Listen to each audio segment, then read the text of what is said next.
പിന്നെ ക്രിസ്ത്യൻസ് ഒരു easy target എന്നുള്ള ഒരു കൺസെപ്റ്റ് എങ്ങനെയൊക്കെയോ ചിലർക്കൊക്കെ ഉണ്ട്. കേരളത്തിലുള്ള എല്ലാ മനുഷ്യർക്കും മനസ്സിലാവും ആരാണ് പിളർത്തിയതെന്നുള്ളതും എങ്ങനെയാണ് ഓർത്തഡോക്സ് സഭ ഉണ്ടായതെന്നുള്ളതും. അപ്പം പിളർത്തിയത് യാക്കോബായ സഭ എന്ന് പറയുന്നതിൽ അർത്ഥമൊന്നുമില്ല. പ്രധാനമന്ത്രിയോടും നമുക്ക് വലിയ റെസ്പെക്റ്റാണ്. ഈ മൃതശരീരം അടക്കാൻ പോലും അവർ തടസ്സം നിന്നു. BJP ചർച്ചസുമായിട്ട് കൂടുതൽ ബന്ധം പുലർത്താൻ അവർ എല്ലാ നിലകളിലും പ്രവർത്തിക്കുന്നുണ്ട്. മനുഷ്യന് നന്നാവണമെന്നുണ്ടെങ്കിൽ ക്രിസ്ത്യാനിയാവണം നിർബന്ധവും ഇടതുപക്ഷം സഹായിച്ചിട്ടുണ്ടെന്നുള്ളത് വസ്തുതയാണ്. എന്നാലും ഉമ്മൻചാണ്ടിയുടെ ഒരു കാരിസ്മ ഉള്ള വേറൊരാൾ ഇപ്പം നമുക്ക് ചൂണ്ടിക്കാണിക്കാൻ ബുദ്ധിമുട്ടാണ്. വനിതാ വൈദികരെന്നുള്ളത് അത്ര ഇപ്പോഴത്തെ ഒരു സാഹചര്യത്തിൽ ചിന്തിക്കുക അത്ര എളുപ്പമായിരിക്കില്ല. ഓർത്തഡോക്സ് സഭയോട് ഞാൻ പറഞ്ഞുകൊണ്ടിരിക്കുന്ന കാര്യങ്ങൾ യാക്കോബായ സഭ ചർച്ച ചെയ്യുന്നതിനും ശാശ്വതമായ പരിഹാരങ്ങൾ കണ്ടെത്തുന്നതിനും തയ്യാറാണ്.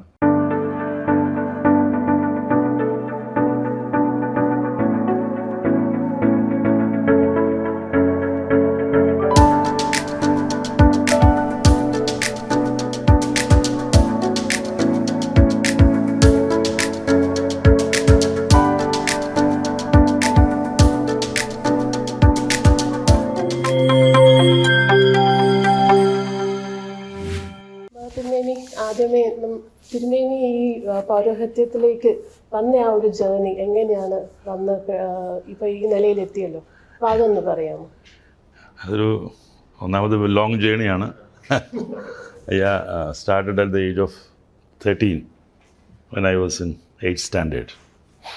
അതൊരു 8ാം ക്ലാസ്സിലെ ഹിന്ദി പരീക്ഷ കഴിഞ്ഞ് അന്നൊക്കെ ഹാഫ് ഷോർട്ട്സ് ആണല്ലോ, അന്നൊന്നും പാൻസൊക്കെ വളരെ റെയറാണ് നമ്മുടെ ഇവിടെയൊക്കെ. അപ്പം സ്കൂളിലൊക്കെ ട്രൗസർ ഇട്ടുണ്ടാവും, ഹാഫ് ഷോർട്ട്. അത് ഇട്ടുകൊണ്ട് ഞാനിങ്ങനെ നടന്നു വരുമ്പോഴാണ് മുളന്തുരുത്തി, അന്ന് നടന്ന സൈക്കിളൊന്നുമില്ല, അപ്പോൾ SNDP ഒരു അമ്പലമുണ്ട് അവിടെ.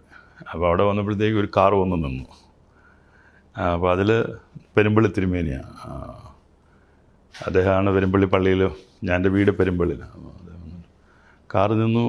കാറിൽ എന്നെ അറിയാൻ നന്നായിട്ട്, ഞാൻ ഔട്ടർ ബോയാണ് ഈവൻ I was 6th സ്റ്റാൻഡേർഡിലേക്ക് ഉള്ളപ്പോൾ തന്നെ. ആ വണ്ടിയെ കയറാൻ പറഞ്ഞു.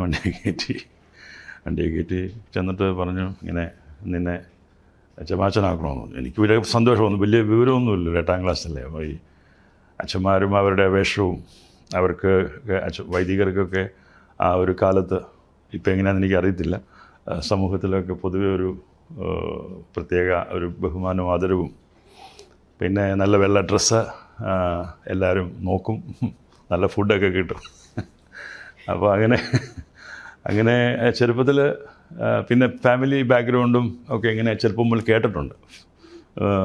ഞങ്ങളുടെ ഈ പുരോഹിതന്മാർ ഉള്ള ഫാമിലി, അപ്പോൾ അങ്ങനെയുള്ള ഫാമിലിയിൽ കുറേ നാളുകളായിട്ട് പുരോഹിതന്മാരില്ല എന്നൊക്കെ പറഞ്ഞിങ്ങനെ ഒക്കെ കേൾക്കുന്നുണ്ട്. അപ്പോൾ എനിക്കെന്തോ ഒരു പ്രത്യേക താല്പര്യം, പള്ളി, അച്ഛന്മാർ, ബിഷപ്സിനൊന്നും അധികം കാണാനൊന്നുമില്ല അന്ന്. ഇന്നിപ്പം ബിഷപ്സൊക്കെ വളരെ കൂടുതലായിട്ടുണ്ട്. പിന്നെ പള്ളിയിൽ എല്ലാവർക്കും പോകാവുന്നൊരു സ്ഥലമുണ്ടല്ലോ, എത്തിപ്പെടാം, എല്ലാവർക്കും കയറാൻ പറ്റാത്ത സ്ഥലമാണ് മധുബ. അപ്പോൾ അവിടെ കയറണം, അവിടെ മറ്റുള്ളവരൊക്കെ അച്ഛന്മാരൊക്കെ ചെയ്യുന്നത് ചെയ്യണം, മനസ്സിൽ ചെറിയ ആഗ്രഹം. അങ്ങനെ എന്നോട് പറഞ്ഞു. ഇങ്ങനെ പറഞ്ഞപ്പോൾ എന്നോട് പറഞ്ഞു വീട്ടിൽ പോയി പറയാൻ പറഞ്ഞു. അങ്ങനെ വീട്ടിലേക്ക് ഓടി. ആ ഒരു സ്പിരിറ്റിൽ വീട്ടിൽ ഓടി. ഫാദറിനോട് അവരാരും സമ്മതിച്ചില്ല. അവരൊന്ന് ടു യങ്, ചിന്തിക്കാനൊക്കെയുള്ള ശേഷി ഉണ്ടായിട്ട് ഇതൊക്കെ ചേർന്നാൽ മതി എന്നൊക്കെ പറഞ്ഞു. പക്ഷേ തിരുമേനി വാസ് സോ അഡമന്റ്. അങ്ങനെ നമ്മൾ കുപ്പായമൊക്കെ വാങ്ങിച്ചു. ആഫ്റ്റർ പിറ്റേ ദിവസം തന്നെ വന്നു. പ്രിപ്പറേഷൻസ് ഒന്നും ഉണ്ടായിരുന്നില്ല. പിന്നെ അന്നൊക്കെ ഇതിനുള്ള പ്രിപ്പറേഷൻ, അത് കേസൊക്കെ ഒത്തിരിയുള്ള സമയം.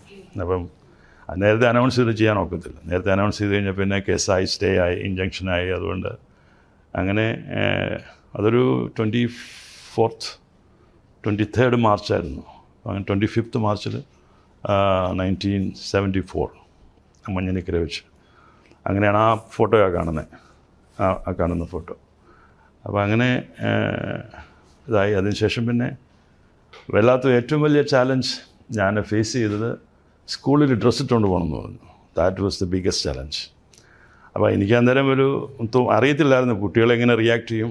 എന്നാലും കുറച്ചൊക്കെ വിവരമുണ്ട്, 8ാം ക്ലാസ് ആയില്ലേ. ഇന്നത്തെ 8ാം ക്ലാസ് അല്ല, അന്നത്തെ 8ാം ക്ലാസ്സിലെ സ്റ്റുഡൻസ്. ഇന്ന് ഒത്തിരി മാറ്റം വന്നുപോയി. അപ്പം നമുക്ക് വലിയ കാര്യവിവരമൊന്നും ഉള്ളൊരു സമയമാണ്. സ്കൂളിൽ ചെന്നപ്പോൾ പിള്ളേർക്കെല്ലാം കൗതുകമായി. ഈ ഫാൻസി ഡ്രസ്സൊക്കെ ചെയ്യുമല്ലോ, ഈ അച്ഛന്മാരുടെ വേഷവും സിസ്റ്റേഴ്സിൻ്റെ വേഷമൊക്കെ. ഒരു പരിധി വരെ അന്ന് പരസ്യങ്ങളൊന്നുമില്ല, ആയതൊന്നും ആർക്കും അറിയത്തില്ല. പെട്ടെന്ന് കിട്ടു വന്നപ്പോൾ അവരോടത്ത് അപ്പോൾ കളിയാക്കാൻ തുടങ്ങി. ഫാൻസി ഡ്രസ് ഇട്ടുകൊണ്ട് വന്നിരിക്കുന്നു, അപ്പം തലയിൽ ഇച്ചിരി തൊപ്പിയൊക്കെ ഉണ്ട്, അതൊക്കെ എടുത്ത് റിങ് കളിക്കാനൊക്കെ തുടങ്ങി. കുറച്ച് നേരം കരഞ്ഞു, അല്ലാണ്ട് ഇപ്പം എന്ത് ചെയ്യാൻ പറ്റും. പിന്നെ കുറച്ച് കഴിഞ്ഞപ്പോൾ അവർക്ക് മനസ്സിലായി.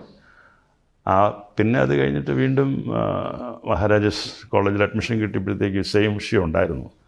അവിടെ പിന്നെ കോളേജായതിൻ്റെ പ്രശ്നമില്ലായിരുന്നു, എന്നാലും യാത്രകൾക്കൊക്കെ ബുദ്ധിമുട്ടുകളുണ്ടായിരുന്നു. അവിടെയും തിരുമേനി വളരെ പർട്ടിക്കുലറാണ്, ഷുഡ് വെയർ ദി ഡ്രസ്സിട്ട് പോകാവുള്ളൂ എന്നുള്ളത്. അങ്ങനെയുള്ളൊരു കോളേജ് കാലം, സ്കൂൾ ബാല്യം, യൂത്ത്, യൗവനം, അതെല്ലാം ഒരു പ്രത്യേക ഫ്രെയിമിലാണ് നമ്മൾ മുന്നോട്ട് പോയത്.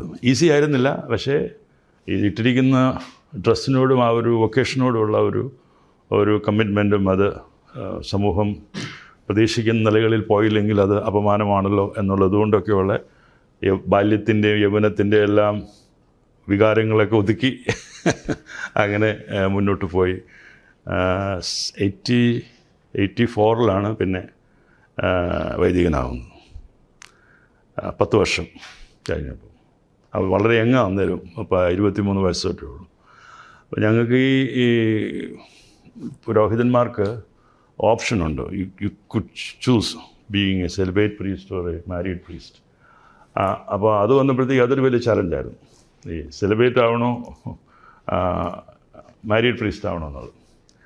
അത് വന്നപ്പോഴായി ഞാൻ കുറേ സമയം ചോദിച്ചു, എനിക്ക് കുറച്ച് സമയം വേണം. അപ്പം തിരുമേനി അതിന് നിർബന്ധിച്ചു.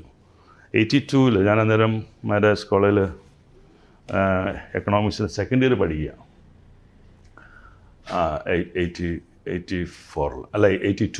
1982 സഖാബാവ ആദ്യം വന്നപ്പം. അപ്പോൾ തിരുമേനിക്കൊരാഗ്രഹം, എന്നെ അദ്ദേഹത്തിൻ്റെ കയ്യിൽ നിന്നും റമ്പാച്ചനാകണം. അത് വലിയൊരു ചലഞ്ചായിരുന്നു. അദ്ദേഹത്തിൻ്റെ മുഖത്ത് നോക്കി നോ പറയാൻ പറ്റത്തില്ല, വലിയ കർക്കശക്കാരനാണ്. അപ്പോൾ അതിനെ കുറച്ചുകൂടെ വിവരം വെച്ചല്ലോ.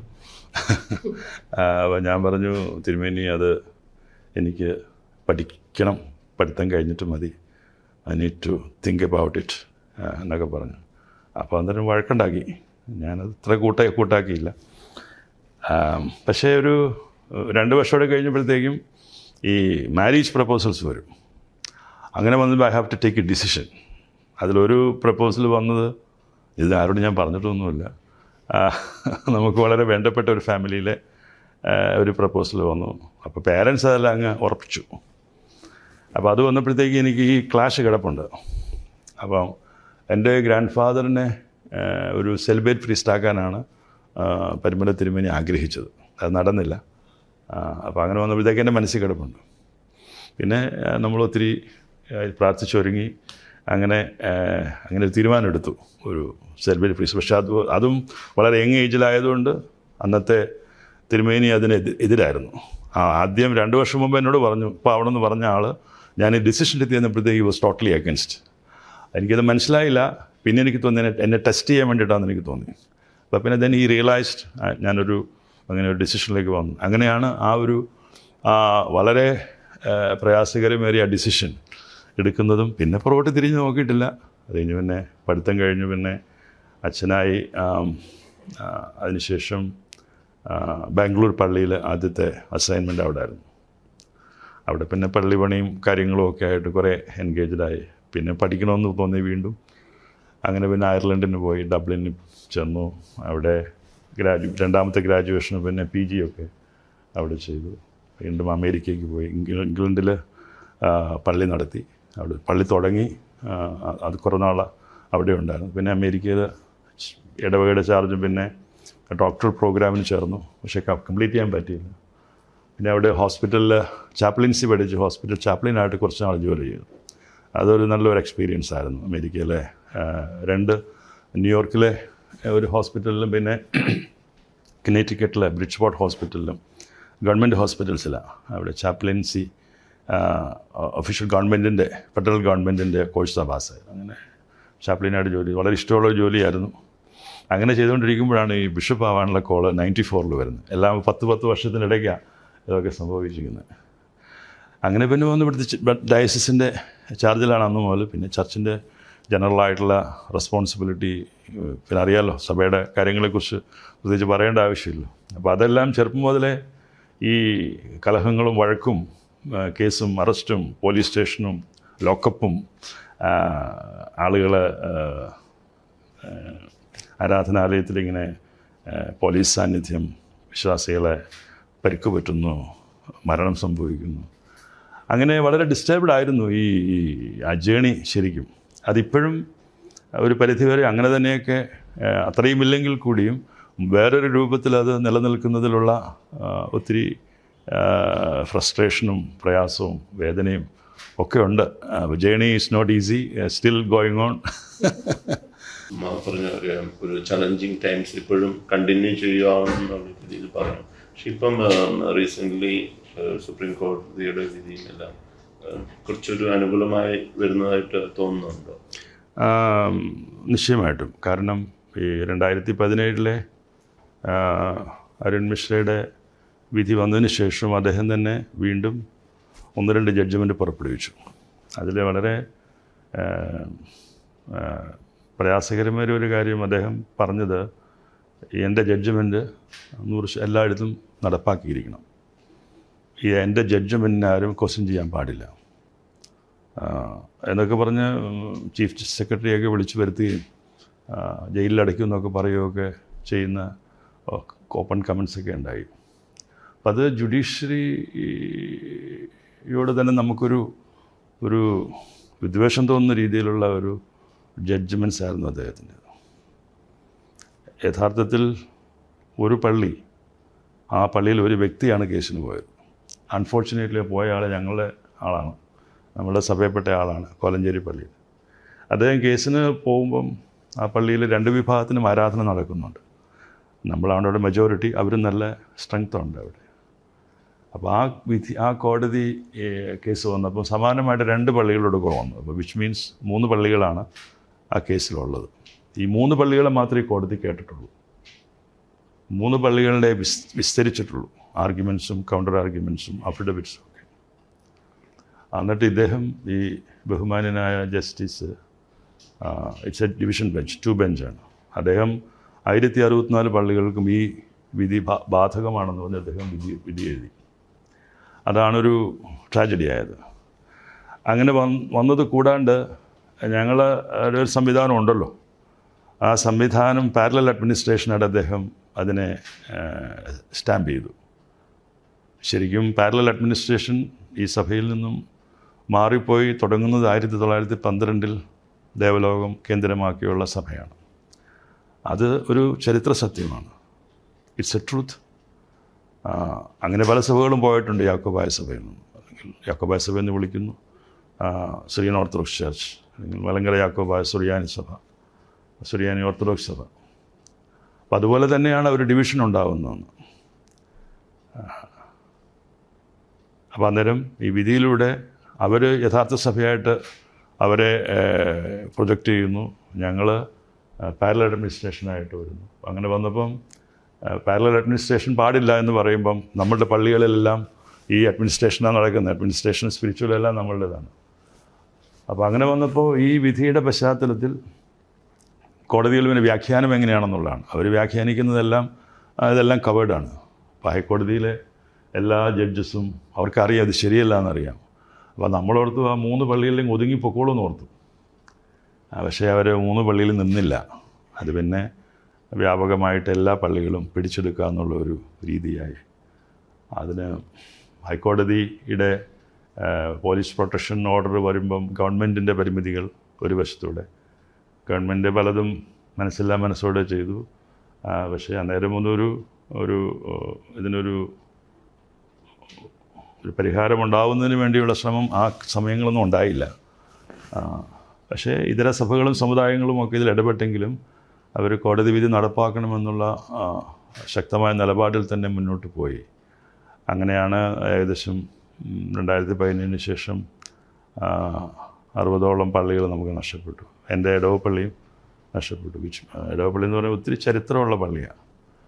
അവിടെയാണ് പക്ഷേ 150 വർഷം മുമ്പ് പത്രികിസ്വ വന്നു, സുനോദോസ് കൂടുകയും സഭയിലൊരു ഡെമോക്രാറ്റിക് സിസ്റ്റം ഉണ്ടാക്കുന്നതും. അന്നൊക്കെ നേരത്തെയൊക്കെ അതിന് മുമ്പ് വരെ ഒരു മെത്രാപ്പൊലിത്ത ആയിരുന്നു ഈ മൊത്തത്തിലുള്ള ഭരണം, മലങ്കര മെത്രാപ്പൊലിത്ത അല്ലെങ്കിൽ മർത്തോമ. അപ്പോൾ അത് മാറ്റിയിട്ട് ഡയസിസായിട്ട് ഫോം ചെയ്തു, ഒരു കോൺസ്റ്റിറ്റ്യൂഷൻ ഉണ്ടാക്കി. കോൺസ്റ്റിറ്റ്യൂഷൻ മീൻസ് റൂൾസ് ആൻഡ് എങ്ങനെ സഭകൾ എങ്ങനെയായിരിക്കണം, ഭദ്രാസനം എങ്ങനെയായിരിക്കും, ഇടവകൾ എങ്ങനെയായിരിക്കണം, അങ്ങനെ കോൺസ്റ്റിറ്റ്യൂട്ട് ചെയ്ത് അവിടെ വെച്ചാണ് ബിഷപ്സിന് 6 ബിഷപ്സിനെ വാഴിക്കുക. അതിലൊന്നാണ് ഈ പരിമല തിരുമേനി. ആ ഒരു ഡിസിഷനിൽ വാഴിക്കപ്പെടുന്നത്. അപ്പോൾ ആ പള്ളി അവിടെ ഏകദേശം 3000-ഓളം ഫാമിലിയുണ്ട്, കുടുംബം. വളരെ പുരാതനമായ ചർച്ചാണ്. അവിടെയാണ് 2-3 പിതാക്കന്മാർ, ഷീമയിൽ നിന്നുള്ള പിതാക്കന്മാർ കബറടങ്ങിയിരിക്കുന്ന ദേവാലയമൊക്കെയാണ്. അവിടെ ഒരു മൈനോറിറ്റി മാത്രമേ അവരുള്ളൂ. ഒരു ലെസ് ദാൻ 300-200 ഫാമിലീസാണ് അന്നുണ്ടായിരുന്നത്. ഇപ്പം കുറച്ചുകൂടെ നമ്പർ കൂടിയിട്ടുണ്ടെന്ന് തോന്നുന്നു. അപ്പോൾ അത് ഒരു 10 വർഷം ഇടയ്ക്ക് പൂട്ടിയായിരുന്ന പള്ളി. ആ പൂട്ടി കിടന്നപ്പം ഹൈക്കോടതിയിൽ ഇടപെടലുണ്ടായി. അന്ന് ഒരു സ്കീം സൂട്ട് വരികയും അതിൽ ഹൈക്കോടതി നേരിട്ട് ഇടപെട്ട് ഒരു റഫറൻഡം നടത്തി. റഫറൻഡം നടത്തിയപ്പോഴത്തേക്കും 90% ആൾക്കാർ പാത്രികീസ് വിഭാഗവും ഒരു 8% മറുവിഭാഗവുമാണെന്ന് കണ്ടെത്തി. ആ കണ്ടെത്തിൻ്റെ അടിസ്ഥാനത്തിൽ കോടതി ഡയറക്ഷൻ ഇട്ടു. അതായത് പള്ളി തുറക്കാനും അഡ്മിനിസ്ട്രേഷൻ മെജോറിറ്റിക്ക് കൊടുക്കാനും 5 സൺഡേ കൂടുമ്പം ഒരു സൺഡേ 24 hours അവർക്ക് കുർബാനയ്ക്ക് കൊടുക്കാനുമായിട്ട് ഉള്ള തീരുമാനം കോടതിയിൽ നിന്നും ഉണ്ടായി, ഡിവിഷൻ ബെഞ്ചിൽ. ആ നിയമം, ആ ഉത്തരവ് കിടക്കുമ്പോഴാണ് അതിനൊന്നും മാനിക്കാതെയും അതിനെ കേൾക്കാതെയുമാണ് ഈ പറയുന്ന വിധിയുടെ പശ്ചാത്തലത്തിൽ ഇങ്ങനെ പള്ളികൾ, അങ്ങനെ പുരാതനമായ പല പള്ളികളും കടമറ്റം, കോലഞ്ചേരി, പറവം, കണ്ടനാട്, മുളന്തുരുത്തി അങ്ങനെയുള്ള പള്ളികളെല്ലാം നമുക്ക് നഷ്ടപ്പെട്ടു. അതെല്ലാം വളരെ പ്രയാസമുള്ള ഒരു, പക്ഷേ അവിടെയെല്ലാം ഞങ്ങൾ നമുക്ക് ഒരു ആശ്വാസമായത് ജനങ്ങളാരും അതിൽ പതറി മാറിപ്പോയില്ല. അവരുദ്ദേശിച്ചത് അതായിരുന്നു. അവരെ കുറ്റം പറയുന്നത് ശരിയല്ല. അതുകൊണ്ടാണ് അവർ ഈ മൃതശരീരം അടക്കാൻ പോലും അവർ തടസ്സം നിന്നു. ആ തടസ്സം നിന്നു. ലിറ്ററലി ഒത്തിരി ബുദ്ധിമുട്ടുകളുണ്ടായി. ഒത്തിരി മറ്റു പല പള്ളികളിലും കൊണ്ട് അടക്കേണ്ടതായ സ്ഥിതി വന്നു. വൈദികരെ കയറ്റാണ്ടായി. അപ്പോൾ അങ്ങനെ ഈ കോടതി വിധിയിൽ അതുമുണ്ട്. അതായത് 34 കോൺസ്റ്റിറ്റ്യൂഷൻ അംഗീകരിച്ചിട്ടുള്ളവർക്ക് മാത്രമേ അവിടെ കയറാൻ പറ്റുള്ളൂ, സെമിത്തേരിയിലും കയറാൻ പറ്റുള്ളൂ എന്ന് എഴുതി വെച്ചിരിക്കും. അപ്പോൾ അതൊക്കെ ഒരു വളരെ മെറ്റിക്കുലസ്സായിട്ട് പ്ലാൻ ചെയ്ത് ഒക്കെ ഉള്ള ഒരു സംവിധാനങ്ങളായിരുന്നു അത്. അപ്പോൾ ഈ ഫ്യൂണറൽ ഒരു വലിയൊരു ഇഷ്യൂ ആണല്ലോ. ഒരു ഫ്യൂണറലും ഈ പള്ളിയും സെമിറ്ററിയും ഒരേ കോമ്പൗണ്ടിലാണ്. അപ്പോൾ അതിൻ്റെ ഒരു സെൻറ്റിമെൻ്റൽ ഉണ്ട്. അപ്പോൾ ഫ്യൂണറൽ നടക്കാതെ വരുമ്പോൾ അല്ലെങ്കിൽ മെമ്മോറിയൽ സർവീസ് നടത്താതിരിക്കാൻ പറ്റുമ്പോൾ സ്വാഭാവികമായിട്ടും ജനങ്ങളിലൊരു ചാഞ്ചല്യം ഉണ്ടാകും. അതൊരു മാർക്കറ്റിംഗായിട്ട് അവർ അൺഫോർച്ചുനേറ്റ്ലി അങ്ങനെയൊക്കെ ചിന്തിച്ചിട്ടുണ്ടാകാം എന്ന് വേണം കരുതാനായിട്ട്. കാരണം ഒരു പരിഷ്കൃത സമൂഹത്തിൽ ഒരിക്കലും ഇങ്ങനെ ചെയ്യാൻ പാടില്ലല്ലോ.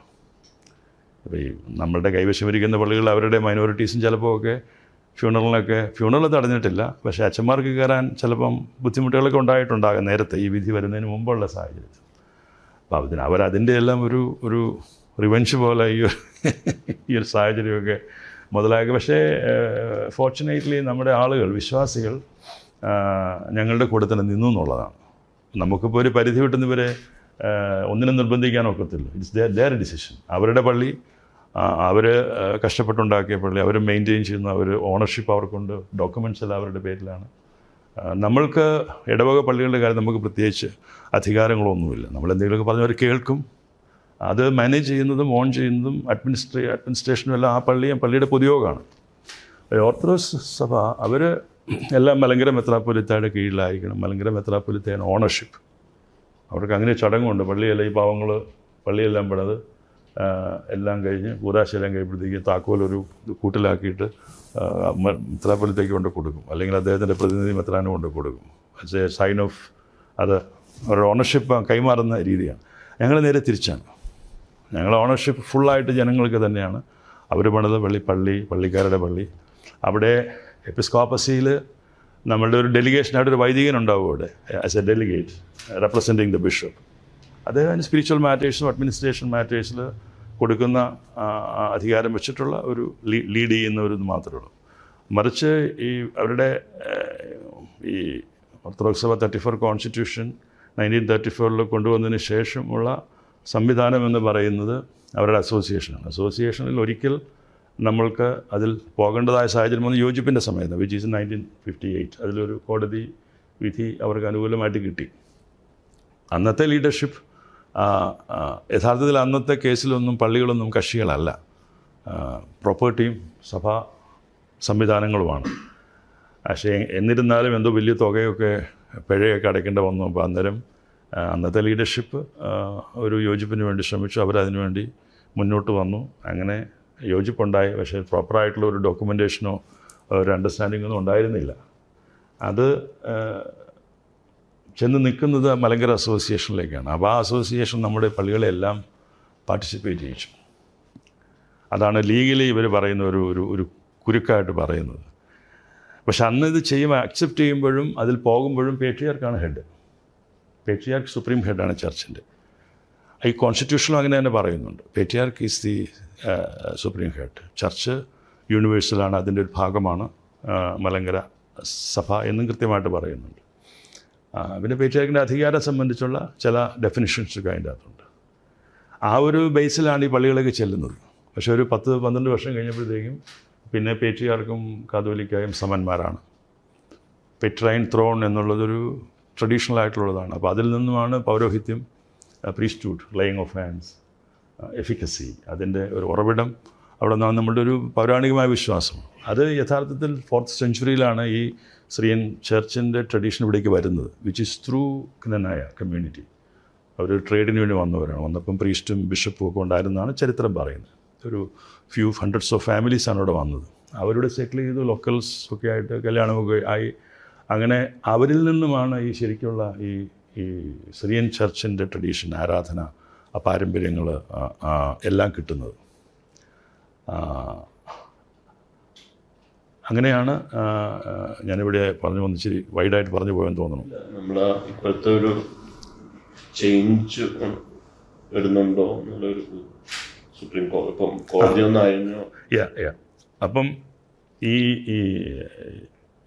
2017 വേർഡിക്റ്റിൻ്റെ ആ ഒരു ഇമ്പാക്റ്റ് അത് കോടതിയെ ബോധ്യപ്പെടുത്താൻ പല പ്രാവശ്യം ശ്രമിച്ചെങ്കിലും ഈ ജഡ്ജസ് ഇതിനൊരു പരിധിയുണ്ട്. ജഡ്ജസ് പവറിലിരിക്കുന്നിടത്തോളം കാലം ഒന്നും ചെയ്യാൻ ഒക്കത്തില്ല. ആരും തിരിച്ച് ഒരു വിധി പറയത്തില്ല. 2 ബെഞ്ച് ജഡ്ജിൻ്റെ ഒരു മാറ്റി എഴുതണമെങ്കിൽ കുറച്ച് ലാർജർ ബെഞ്ച് വേണം. അപ്പം അതുകൊണ്ട് തന്നെ ഇപ്പം ഏറ്റവും ഒടുവിൽ ഈ കേസ് വന്നപ്പം നമ്മൾക്ക് ഈ വിധി ഉണ്ടാക്കിയ ഒരു ഇമ്പാക്റ്റ് എന്താണെന്നുള്ളത് ബോധ്യപ്പെടുത്താൻ പറ്റി കോടതി. അത് നന്നായിട്ട് ലിസൺ ചെയ്തു കോടതി. നമ്മളെ വിഷ്വൽസൊക്കെ കാണിച്ചു കൊടുത്തു. പള്ളി എന്താണ്, സഭ എന്താണ്, പള്ളി ആരുടെയാണ്, അവിടുത്തെ ഒരു സ്റ്റാറ്റിസ്റ്റിക്സ്, ഈ ഡേറ്റ എത്ര പെർസെൻറ്റേജാണ്. അപ്പം കോടതിക്ക് ബോധ്യം വന്നു. ഏതാനും പേർക്ക് വേണ്ടിയിട്ട് വലിയ വിഭാഗത്തെ പുറത്താക്കി അവരെ കയറ്റുന്നതിൽ ഒരു നീതികേട് കോടതിക്ക് ബോധ്യം വന്നു. പക്ഷേ ഈ വിധി തിരുത്തി എഴുതാൻ ഇവർക്ക് ചിലരുടെ ബുദ്ധിമുട്ടുകളുണ്ട്. പക്ഷേ അവർ ചില ഡയറക്ഷൻസ് കൊടുത്തിട്ടുണ്ട്. അതിൻ്റെ ബേസ് ചെയ്തിട്ടാണ് പ്രജുഡീസ്ഡ് അല്ലാണ്ട്, പ്രജുഡീസ്ഡ് ആവാതെ, മുൻവിധികളോടുകൂടി അല്ലാതെ ഈ കുറേ പോയിൻറ്റ്സ് പറഞ്ഞിരിക്കുന്നത് വെച്ചിട്ട് ഹൈക്കോടതിയിൽ കേസ് കേൾക്കണമെന്നാണ് പറഞ്ഞിരിക്കുന്നത്. പിന്നെ ഈ പോലീസ് പ്രൊട്ടക്ഷൻ കൊടുത്തുകൊണ്ട് പള്ളികൾ ആരാധന സംവിധാനങ്ങൾക്ക് കൊടുക്കുന്നത് ശരിയായ നടപടിയല്ല എന്നുള്ള ഒബ്സർവേഷൻ ഉണ്ടായിട്ടുണ്ട്. അപ്പോൾ സ്വാഭാവികമായിട്ട് ഇനി അങ്ങനെയുള്ള ഒരു പോലീസ് പ്രൊട്ടക്ഷനോടുകൂടി പള്ളികൾ ബലമായിട്ട് പിടിച്ചു കൊടുക്കുന്ന ഒരു സാഹചര്യം ഉണ്ടാവില്ല എന്ന് തന്നെയാണ് ഇപ്പോഴത്തെ ഒരു കോടതി നിരീക്ഷണത്തിലൂടെയും വേർഡിക്റ്റിലൂടെയും നമുക്ക് മനസ്സിലാകും. പക്ഷേ കേസ് അനന്തമായിട്ട് ഇനിയും നീണ്ടുപോകാനുള്ള സാധ്യതകളുണ്ട്. ഹൈക്കോടതിയിലിപ്പം ഞങ്ങൾക്ക് അനുകൂലമായിട്ടൊന്നും അവർ പോവും, അവർക്ക് അനുകൂലമായിട്ടൊന്നും സ്വാഭാവികമായിട്ടും നമ്മൾ ലാർജർ ബെഞ്ചിലേക്കോ സുപ്രീം കോടതിയിലേക്കോ പോകേണ്ടതായിട്ട് വരും. അപ്പം ലിറ്റിഗേഷൻ ഒരു നെവർ എൻഡിങ് ആയിട്ട് എപ്പോഴും നിൽക്കുന്നത് നമ്മളങ്ങനെ ആഗ്രഹിക്കുന്നില്ല എങ്കിൽ കൂടിയും. പക്ഷെ ഇപ്പം ദേവലോകത്തിൽ നിന്ന് കഴിഞ്ഞ ദിവസം ഒരു സ്റ്റേറ്റ്മെന്റ് ഉണ്ടായിരുന്നല്ലോ, അതായത് യാക്കോബ സഭയാണ് ഒരു സഭേനെ പിളർക്കാൻ നോക്കുന്നു എന്ന് പറഞ്ഞിട്ടൊരു സ്റ്റേറ്റ്മെന്റ് ഇറക്കിയിട്ടുണ്ടായിരുന്നു. അപ്പം അതെങ്ങനെയാണ് നമ്മൾ ഇവാലുവേറ്റ് ചെയ്യുന്നത്? അവരിപ്പോഴും ആ ഒരു സ്റ്റാൻഡാണ്, അതായത് നമ്മൾ യാക്കോബ സഭയാണ് ഈ സഭയെ പിളർത്തി 2 രീതിയിലാക്കി നശിപ്പിക്കുക എന്നൊക്കെ പറഞ്ഞു. അല്ല, അത് അദ്ദേഹം എന്തുകൊണ്ട് അങ്ങനെ പറയുന്നുള്ളത് ഇവിടെ കേരളത്തിലുള്ള എല്ലാ മനുഷ്യർക്കും മനസ്സിലാവും ആരാണ് പിളർത്തിയതെന്നുള്ളതും എങ്ങനെയാണ് ഓർത്തഡോക്സ് സഭ ഉണ്ടായതെന്നുള്ളതും. നമ്മൾ ആ ഒറിജിനൽ ചർച്ചിൻ്റെ ആ ഒരു ഫെയ്ത്ത് സിസ്റ്റത്തിൽ തന്നെ നിലനിൽക്കുകയാണ്. അപ്പം പിളർത്തിയത് യാക്കോബായ സഭ എന്ന് പറയുന്നതിൽ അർത്ഥമൊന്നുമില്ല. പിളരാനുണ്ടായ സാഹചര്യങ്ങളാണ് നോക്കേണ്ടത്. ആ സാഹചര്യങ്ങൾ അതുപോലെ വിശ്വാസപരമായ കാര്യങ്ങളിലുള്ള അവർ അകന്നു പോയതുകൊണ്ടാണ് വീണ്ടും പിളർപ്പുണ്ടായത്. അത് യാഥാർത്ഥ്യബോധത്തോടു കൂടി ആണ് സംസാരിക്കുന്നതെങ്കിൽ അങ്ങനെ പറയാനായിട്ട് സാധിക്കുകയില്ല. അത് അൺഫോർച്ചുനേറ്റ് അങ്ങനെയൊക്കെ പറയുന്നത്. പക്ഷേ 2017 വിധി വന്നപ്പോഴും പാത്രിക്കീസ് ബാവ ആണ് ആദ്യം ഒരു മെട്രോപൊളിറ്റൻ കമ്മിറ്റിയൊക്കെ വെച്ച് അവരോട് ചർച്ചയ്ക്ക് തയ്യാറായിരുന്നു.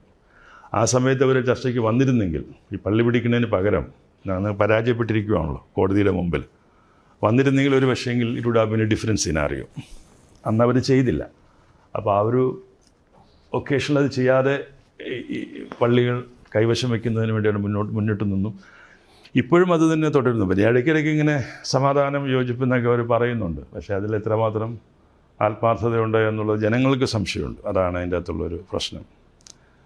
അതുകൊണ്ടാണ് ഞാൻ അവരോട് പറയുന്നൊരു കാര്യം, നമുക്ക് ഈ വ്യവഹാരങ്ങൾ അവസാനിപ്പിക്കാം, അല്ലെങ്കിൽ ഒന്ന് ഫ്രീസ് ചെയ്യാം, നമുക്ക് ചർച്ച ചെയ്യാം, നേരിട്ട് വേണേൽ ചർച്ച ചെയ്യാം, അല്ലെങ്കിൽ ഗവൺമെൻറ്റുകളുണ്ട്, സെൻട്രൽ ഗവൺമെൻറ്റുണ്ട്, അല്ലെങ്കിൽ സ്റ്റേറ്റ് ഗവൺമെൻറ്റുണ്ട്, അല്ലെങ്കിൽ മറ്റ് ഇതര സമുദായങ്ങളോ അല്ലെങ്കിൽ ഇതര സഭാ ഹെഡ്സ് ചർച്ച ചെയ്തൊരു പരിഹാരം നമുക്ക് ഉണ്ടാക്കാം. That is dialogue. അങ്ങനെ ഡയലോഗ് നടത്തി ഒരു 2 സഭകൾ എന്നുള്ള നിലയിൽ ഞാൻ ആദ്യം പറഞ്ഞതുപോലെ കുറച്ചു കാലം മുന്നോട്ട് പോകുമ്പം യോജിപ്പെന്ന് പറയേണ്ട ആവശ്യമില്ല. അത് അല്ലാതെ സ്വാഭാവികമായിട്ടും കുറേ കഴിയുമ്പം സഭകൾക്ക് തമ്മിൽ വ്യത്യാസമില്ലാതെ വരുന്നൊരു കാലം വരും. അങ്ങനെ ഒരു കാലത്തിലേക്ക് നാച്ചുറൽ വേയിൽ പോകണമെന്നുള്ളതാണ് നമ്മൾ. അപ്പോൾ 2 കൂട്ടരുടെയും വിശ്വാസങ്ങൾക്ക് സംഹിതകൾക്ക് പ്രശ്നം വരുന്നില്ല. അവരുടെ സ്വാതന്ത്ര്യം അവർക്ക് സംരക്ഷിക്കാം. സ്വതന്ത്ര സഭയാണ്, അടിമത്വം വേണ്ട എന്നൊക്കെ അവർ പറയണേ. ഇവിടെ ആരും അടിമയോ ഉടമയൊന്നുമില്ല. നമ്മളെല്ലാം ദൈവത്തിൽ വിശ്വസിച്ച് ആശ്രയിച്ച് പോകുന്നവരാണ്. പിന്നെ എല്ലാം ഹൈറാർക്കിക്കൽ ചർച്ചിൻ്റെ അല്ലെങ്കിൽ ഒരു യൂണിവേഴ്സൽ ചർച്ചിൻ്റെ, ഓർത്തഡോക്സ് ചർച്ചിൻ്റെ ചില ഹൈറാർക്കിക്കൽ ഓർഡേഴ്സുണ്ട്, ചില വിശ്വാസപരമായ ചില കാര്യങ്ങൾ. അത് വിട്ടുവീഴ്ച ചെയ്യാനായിട്ട് നമ്മൾ തയ്യാറല്ല, അത്രേ ഉള്ളൂ അതിൻ്റെ അകത്ത്. അപ്പോൾ അതിന് വരുന്ന ബുദ്ധിമുട്ടുകൾ അത് സന്തോഷത്തോടെ സ്വീകരിക്കുക എന്നുള്ളതല്ലാണ്ട് അവർ വേണ്ടിയിട്ട് വഴക്കിനും ഫൈറ്റിനൊന്നും പോകാൻ ഉദ്ദേശിക്കുന്നൊന്നുമില്ല. ജനങ്ങൾക്ക് അവരുടെ പള്ളിയാണ്, അവരൊരു സ്റ്റാൻഡ് എടുക്കുമ്പോൾ അവരെ നമുക്ക് അവരുടെ കൂടെ നിൽക്കാനേ ഒക്കത്തുള്ളൂ. ഒരു വിശ്വാസത്തിൻ്റെ കാര്യം പറഞ്ഞിട്ടാണല്ലോ ചെയ്യുന്നത്. അവരുടെ കൂടെ നിൽക്കാതെ നമുക്ക് നിവൃത്തിയില്ല. അതുകൊണ്ടാണ് ഇതിങ്ങനെ ഈ പള്ളികൾ, ഈ ജനങ്ങളൊന്നും പോവാതെ നിൽക്കുന്നതും ഞങ്ങളും ജനത്തിൻ്റെ കൂടെ നിൽക്കുന്നു. ഒരു പീസ്ഫുൾ കോ എക്സിസ്റ്റൻസിനെ കുറിച്ച് ജനങ്ങൾക്ക് പൊതുവെ നല്ല അഭിപ്രായമാണുള്ളത്. അതിലേക്ക് അവർ പെട്ടെന്നൊന്നും വന്നില്ലെങ്കിൽ ഗ്രാജുവലി വരാൻ സാധിക്കട്ടെ എന്നുള്ള പ്രാർത്ഥനയും ആ ഒരു പ്രത്യാശയുള്ളത്.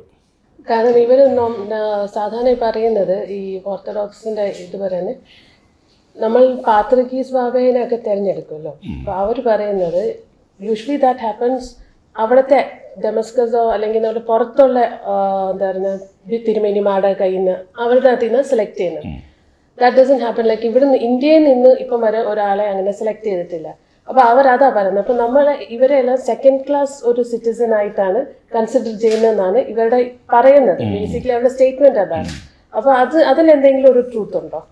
അതിൽ വലിയ അർത്ഥമൊന്നുമില്ല. കാരണം കാത്തോലിക്കേറ്റ് സ്ഥാപിക്കുന്നതും മലങ്കരയിലെ ചർച്ചിൻ്റെ ഒരു അഡ്മിനിസ്ട്രേഷൻ സംവിധാനം ഉണ്ടാക്കുന്നതും ഇവിടുത്തെ ചർച്ചിന് ഇവിടെ ആ ഒരു അഡ്മിനിസ്ട്രേറ്റീവ് ഇൻഡിപെൻഡൻസ്, അതൊരു ഓട്ടോണമസ്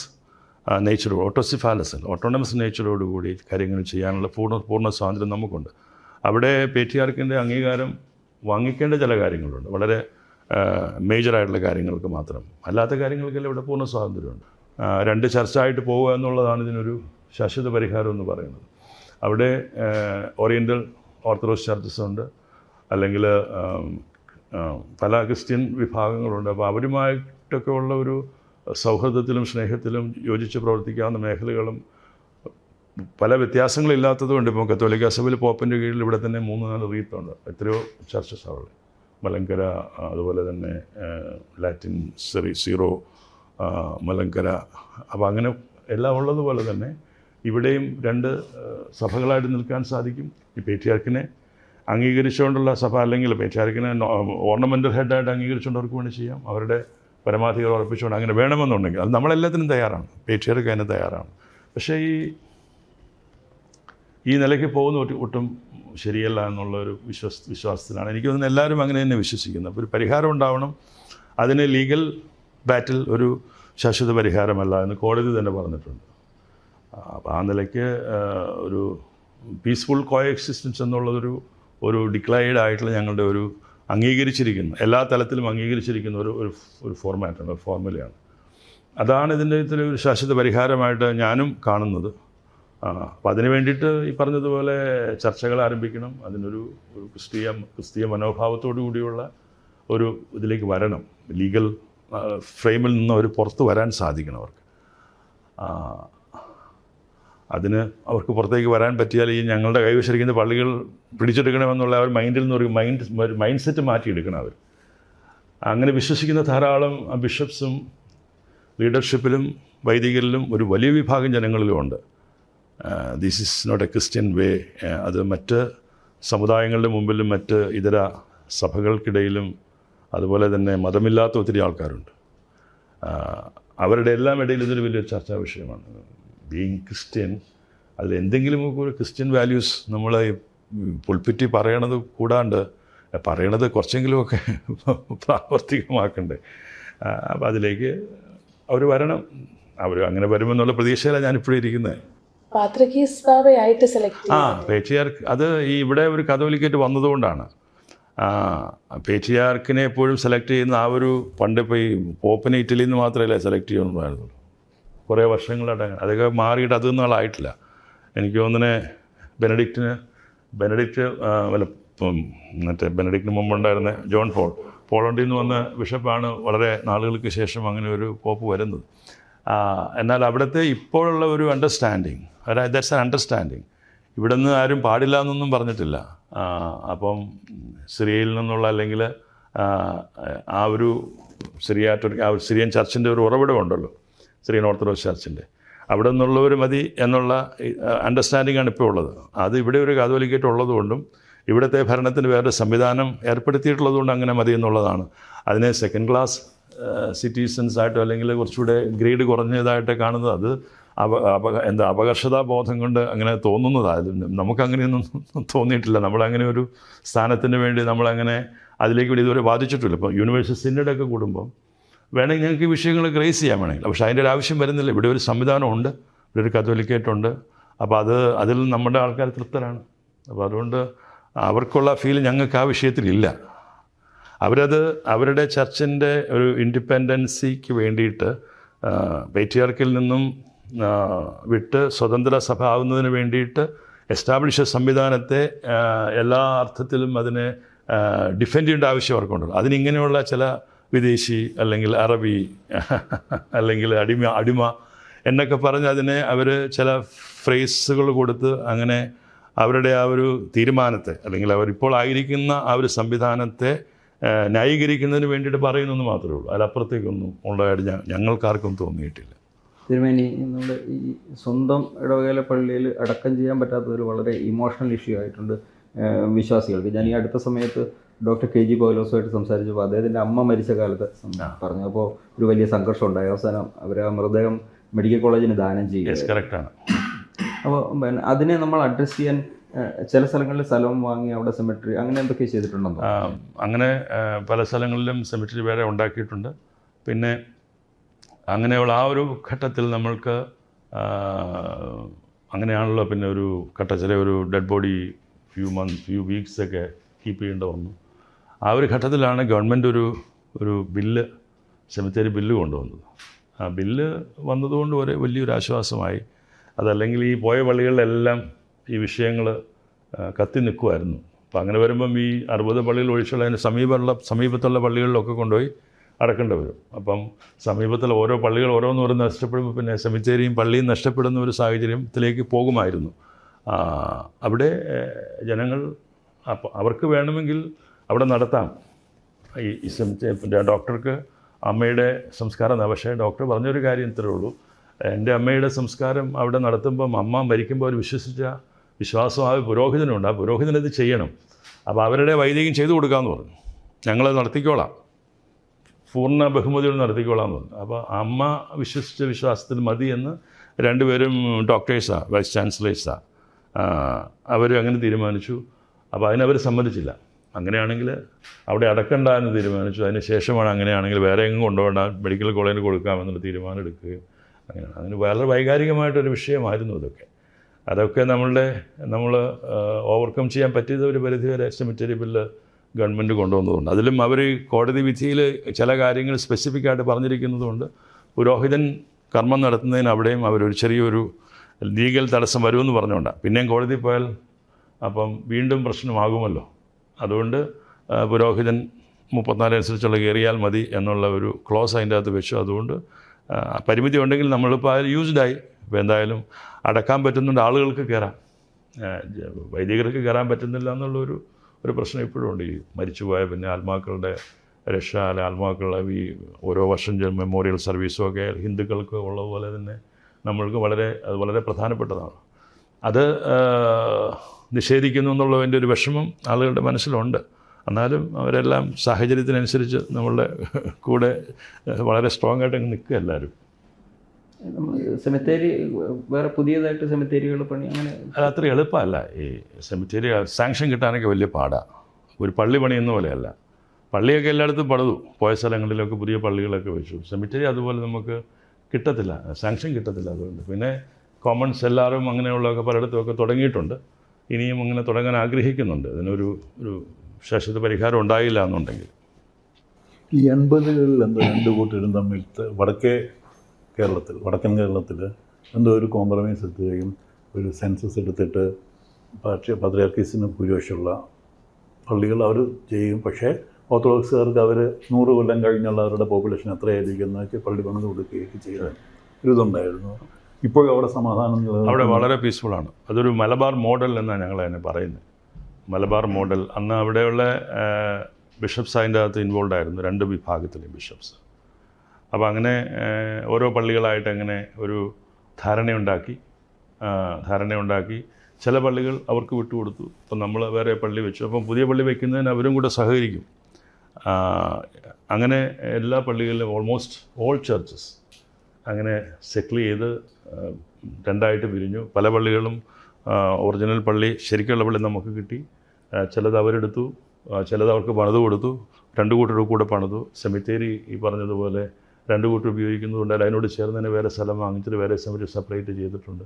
അങ്ങനെ ഒരു നല്ലൊരു കാഴ്ചപ്പാടുടെ ഒരു മോഡലായിരുന്നു മലബാർ ഡയസിസ് മൊത്തത്തിൽ എസ്റ്റാബ്ലിഷ് ചെയ്തു. അതിൻ്റെ ചില പതിപ്പുകൾ ഇവിടെ ചില ഒറ്റപ്പെട്ട സംഭവങ്ങളുണ്ടായിരുന്നു. കണ്ടനാട് ഡയസിസിലും അതുപോലെ തന്നെ കോട്ടയം ഡയസിസിലും. എനിക്ക് തോന്നുന്നത് പാക്കിപ്പള്ളിയാണോ അതെയോ ഒളശ്ശേല പള്ളിയാണോ ഒളശ്ശേപ്പള്ളി, അതെ. അങ്ങനെ ധാരണയിൽ തെക്കൻ ഭദ്രാസനങ്ങൾ പല സ്ഥലങ്ങളും അങ്ങനെ ഉണ്ടായിട്ടുണ്ട്. അതൊരു നല്ല മോഡലായിരുന്നു. അത് ആ സമയത്ത് അതിനെ നമ്മൾ വളരെ സ്വാഗതം ചെയ്യും. ഒത്തിരി അതിന് കൂടുതലായിട്ടുള്ളൊരു പബ്ലിസിറ്റി കൊടുക്കുകയും ചെയ്തതാണ്. പക്ഷേ അതിലേക്കും അവർക്ക് വരാൻ സാധ്യത, അവർക്ക് താല്പര്യമുണ്ടായിരുന്നില്ല. അവിടെ അന്നത്തെ ബിഷപ്പ് അതിന് ഇനീഷ്യേറ്റീവ് എടുത്തുകൊണ്ട് അങ്ങനെ എസ്റ്റാബ്ലിഷ്ഡായി. അങ്ങനെ അതൊരു നല്ല ഒരു കാഴ്ചപ്പാടായിരുന്നു. ഇനിയും സാധ്യതകളുണ്ട് അതിനൊക്കെ. പക്ഷേ അതിലേക്കൊന്നും വരുമോ എന്നുള്ളത് നമുക്കറിയത്തില്ല. തിരുമേനിയുടെ ഈ അനോയിൻമെൻറ്റിന് സ്റ്റേറ്റ് ഗവൺമെൻറ് റെപ്രസെൻറ്റേറ്റീവിന് കിട്ടും. അതുപോലും അവർ എന്താ പറയുക, ഒരു കോടതി അതെങ്ങനെയാണ് അത് പിന്നെ ഒരു പെർസെപ്ഷൻ ഉള്ളത് നമ്മളുടെ ഈ ഇടത് സർക്കാരുമായിട്ട് നമ്മൾ ക്ലോസ് ആണ്. അപ്പം അങ്ങനെ ഒരു കോടതി പോകുന്നു. അങ്ങനെ എന്താ അതിൻ്റെ ഒരു നമ്മൾ ഈ കാര്യം ഗവൺമെൻറ്റുകളെ അറിയിച്ചിരുന്നു. അങ്ങനെ അവരെ ക്ഷണിച്ചിരുന്നു. അപ്പം ഗവൺമെൻറ് അങ്ങനെ ഒരു തീരുമാനം എടുത്തു. സെൻട്രൽ ഗവൺമെൻറ്റും സ്റ്റേറ്റ് ഗവൺമെൻറ്റും സാധാരണ അങ്ങനെയൊക്കെ ചെയ്യാറുണ്ട്. അപ്പോൾ അത് നമ്മളെ സംബന്ധിച്ച് വലിയൊരു അംഗീകാരമാണത്. പക്ഷേ അത് അവർ അതിന് ചലഞ്ച് ചെയ്ത് കോടതി പോവുകയൊക്കെ ചെയ്തു. അതൊരു പക്ഷേങ്കിൽ ഞങ്ങളുടെ ചർച്ചിന് ഒരു റെക്കഗ്നേഷൻ, ഒരു അംഗീകാരം, അത് മീഡിയയിലൂടെയാണെങ്കിലും മീഡിയാസ് അല്ലെങ്കിൽ മറ്റ് സഭകൾ അംഗീകരിക്കുന്നു. അല്ലെങ്കിൽ ഗവൺമെൻറ്റുകൾ അംഗീകരിക്കുന്നു, ജുഡീഷ്യറി പതുക്കെ മാറ്റി ചിന്തിക്കുന്നു. അതൊക്കെ എനിക്ക് തോന്നുന്നു ഒത്തിരി അവരെ ഫ്രസ്ട്രേറ്റഡ് ആക്കുന്നുണ്ട്. ആ ഫ്രസ്ട്രേഷൻ്റെ ഒരു ഭാഗമായിട്ടാണ് അതിനെല്ലാം ഒരു കോടതി പോകുന്നത്. അപ്പോൾ എനിക്കിപ്പോൾ എന്നെ പള്ളികളൊന്നും കയറ്റരുത്, നമ്മൾ പുതിയ കേസ് കൊടുത്തിട്ടുണ്ട്, ഒരു പള്ളിയിലും കയറ്റരുതെന്ന് പറഞ്ഞുകൊണ്ട്. പിന്നെ മൺറാട്ട് പള്ളിയിൽ കഷായം വായിച്ച പ്രോഗ്രാം തന്നിട്ടുണ്ട്, അവിടെയും എന്നെ കയറ്റരുതെന്ന് പറഞ്ഞ് വേറെ കേസിന് മൂവ് ചെയ്തിട്ടുണ്ടെന്ന് കേൾക്കുന്നു. അപ്പോൾ അവരിങ്ങനെ എന്തോ അവരിങ്ങനെയൊക്കെ ആയിപ്പോയെന്ന് എനിക്ക് അറിയത്തില്ല. അപ്പോൾ നമ്മൾ കൂടുതൽ അവരോട് സമാധാനം ഉണ്ടാവണം, നമുക്ക് വ്യവഹാരങ്ങൾ അവസാനിപ്പിക്കാൻ പറയും തോറും പിന്നെയും എന്തൊക്കെ ഫോഴ്സസ് ഉണ്ട് അവരുടെ പുറകിൽ. വളരെ നെഗറ്റീവായിട്ട് കാര്യങ്ങളൊക്കെ പറയുന്നതും കോടതിയിൽ മൂവ് ചെയ്യുന്നതുമൊക്കെ മാറ്റം വരുമെന്നുള്ള പ്രതീക്ഷ വിടുന്നില്ല. നമ്മൾ ക്രിസ്ത്യാനികളാണല്ലോ. അപ്പം hope, nobody can take the hope away. അപ്പം ഹോപ്പ്, ആ ഒരു പ്രതീക്ഷ നിലനിർത്തുന്നു. പിന്നെ ഇതെല്ലാം ഒരു റിലീജിയസ് മാറ്ററാണ്. നമ്മൾ വിശ്വസിക്കുന്ന ദൈവമുണ്ട്. അപ്പം എന്തും വരട്ടെ, ദൈവത്തിൽ വിശ്വാസം അർപ്പിച്ച് മുന്നോട്ട് പോകാം എന്നുള്ള ആ ഒരു ബലത്തിലാണ്. പിന്നെ ജനങ്ങളുടെ ഒരു വൈകാരികമായിട്ടുള്ള അവരുടെ ഒരു ചർച്ചിനോടുള്ള ഒരു കമ്മിറ്റ്മെൻറ്റ്, അവരുടെ ഒരു അറ്റാച്ച്മെൻറ്റ്, അതുമൊക്കെ നമ്മൾ കൂടുതൽ ബലപ്പെടുത്തുന്നതാണ്. അപ്പോൾ അതിനെ കൂടുതൽ പരിപോഷിപ്പിക്കുന്നതാണ് ഈ പറയുന്ന ഗവൺമെൻറ്റുകളുടെ സമീപനവും. അതുപോലെ തന്നെ ഈ മീഡിയാസ്, എല്ലാ മീഡിയാസും ഒത്തിരി ഈ ഒരു ഘട്ടത്തിൽ പ്രൊമോട്ട് ചെയ്യുന്നുള്ളത് വലിയൊരു ബലം തന്നെയാണ്. അതുമൊക്കെ ഒരു ട്രൂത്ത്സ് അൺവെയിൽ ചെയ്യുന്ന ഒരു ഇതായിട്ട് എനിക്ക് തോന്നുന്നത്. നമ്മൾ ഈ സത്യം എന്നും അങ്ങനെ കുഴിച്ചു മൂടാൻ പറ്റത്തില്ലല്ലോ. അപ്പോൾ വൺ ഡേ ഇറ്റ് വിൽ അത് റിസറക്റ്റ് ചെയ്യുമെന്നുള്ള ഒരു വിശ്വാസം. ഈ ഓർത്തഡോക്സ് സഭയുടെ സ്ട്രെങ്ത് എന്ന് വെച്ച് കഴിഞ്ഞാൽ ആ 2017 വേർഡിക്റ്റാണ്. അത് വെച്ചിട്ടാണ് അവർ പറയുന്നത് അവർക്ക് ചർച്ചയുടെ ആവശ്യമൊന്നുമില്ല, because they have that verdict. അപ്പം ആ കേസിൽ ആ വേർഡിക്റ്റ് വരാൻ തന്നെ ഒരു ആർഗ്യുമെൻ്റ് എന്താണെന്ന് വെച്ചാൽ യാക്കോബ സഭ ശക്തമായിട്ട് ആർഗ്യുമെൻറ്റ്സ് പ്രസൻറ്റ് ചെയ്യാൻ പറ്റിയിട്ടില്ല, വീഴ്ചകൾ ഉണ്ടായിട്ടുണ്ടെന്ന്. Because ultimately it happen based on a constitution that doesn't exist എന്നാണ്. അങ്ങനെ തോന്നിയിട്ടുണ്ടോ? അങ്ങനെ ഒരു ആരോപണം അല്ലെങ്കിൽ അങ്ങനെ ഒരു ചിന്ത ചിലരുടെ ഇടയിലുണ്ട്. പക്ഷേ ഞാൻ ആ സമയത്ത് ഇതിൽ ആക്റ്റീവായിട്ട് ഇൻവോൾവ് ആയിരുന്നില്ല കേസിൻ്റെ ലിറ്റിഗേഷൻ കാര്യങ്ങളിൽ. ഒന്നാമത്തെ കാര്യം, കേസിൻ്റെ ആരംഭം തന്നെ ഒരു ആലോചന ഇല്ലാണ്ട് തുടങ്ങിയതാണ് കേസാണ്. അപ്പം പറഞ്ഞിട്ട് കാര്യമില്ല. നമ്മളെ ഏറ്റവും സീനിയർ ലോയേഴ്സിനെ വെച്ചിരുന്നത്, പരാശരൻ മാഷിൻ്റെ ഏറ്റവും സീനിയർ ലോയറാണ്. കേസൊക്കെ നന്നായിട്ട് നടത്തി. പക്ഷേ ഇതാണ്, നമ്മളെത്ര കേസ് നന്നായിട്ട് നടത്തിയാൽ അവർക്ക് നേരത്തെയുള്ള ചില വിധികളിലെല്ലാം ഈ 34 കോൺസ്റ്റിറ്റ്യൂഷൻ അവർക്ക് അനുകൂലമായി നിൽക്കുന്നുണ്ട്. ഈ 34 കോൺസ്റ്റിറ്റ്യൂഷൻ, ആ 34 കോൺസ്റ്റിറ്റ്യൂഷനെ മറികടക്കാൻ ഒരു ജുഡിക്കേറ്റായിട്ട് കിടക്കുന്നത് കൊണ്ടായിരിക്കാം ആ ഒരു ലെവലിൽ തന്നെ ഇവിടെയും വന്നു. പക്ഷേ ഇവിടെ ഈ കോടതി വിധി 2017 വിധിയിൽ പേട്രിയാർക്കിൽ വിശ്വസിക്കുന്നവർക്ക് അങ്ങനെ വിശ്വസിക്കാമെന്ന് കൃത്യമായിട്ട് പറയുന്നുണ്ട്. പേട്രിയാർക്കിൻ്റെ ഓഫീസിനെ ചലഞ്ച് ചെയ്തുകൊണ്ട് അവർ കോടതിയിൽ ഭയങ്കരമായിട്ട് വാദിച്ചായിരുന്നു. പേട്രിയാർക്കിനെ വായിച്ചത് അവരുടെ അംഗീകാരത്തോടു കൂടിയല്ല, അതുകൊണ്ട് അവർ അംഗീകരിക്കില്ല. ദാറ്റ് വാസ് ദി അങ്ങനെ ഒരു ക്ലോസ് അവരെ 34 കോൺസ്റ്റിറ്റ്യൂഷനിലുണ്ട്. ഈ അവർ അംഗീകരിക്കാത്ത പാത്രികീസ് ആയതുകൊണ്ട് പേട്രിയാർക്കിനെ അംഗീകരിക്കുന്നില്ല. കാരണം പേട്രിയാർക്കിനെ വാഴിച്ചപ്പോൾ അവരോട് പറഞ്ഞില്ല, അവരുടെ കാതോലിക്ക ഉണ്ടായിരുന്നില്ല, അതുകൊണ്ട് അവർ അംഗീകരിക്കുന്നത്. പക്ഷേ അത് കോടതി വളരെ അസന്നിഗ്ധമായിട്ട് പറഞ്ഞു, പേട്രിയാർക്കിനെ വാഴിക്കുന്നത് യൂണിവേഴ്സൽ ചർച്ചിൻ്റെ കാനൻ വെച്ചിട്ടാണ്. ആ കാനൻ അനുസരിച്ച് വാഴിച്ചിരിക്കുന്ന പേട്രിയാർക്ക്, ഇപ്പോഴത്തെ പേട്രിയാർക്ക് സഭയുടെ പേട്രിയാർക്കാണ്, അതിനെ ചലഞ്ച് ചെയ്യാൻ പറ്റില്ല എന്ന് കൃത്യമായിട്ട് പറഞ്ഞു. അതുമെല്ലാം അവരുടെ കോൺസ്റ്റിറ്റ്യൂഷൻ എഴുതി വെച്ചിരിക്കുന്ന വ്യത്യസ്തമായിട്ടുള്ള വിധികളുണ്ട്. അങ്ങനെയുള്ള കാര്യങ്ങളൊന്നൊക്കെ അവർ വിസ്മരിക്കുകയാണ്.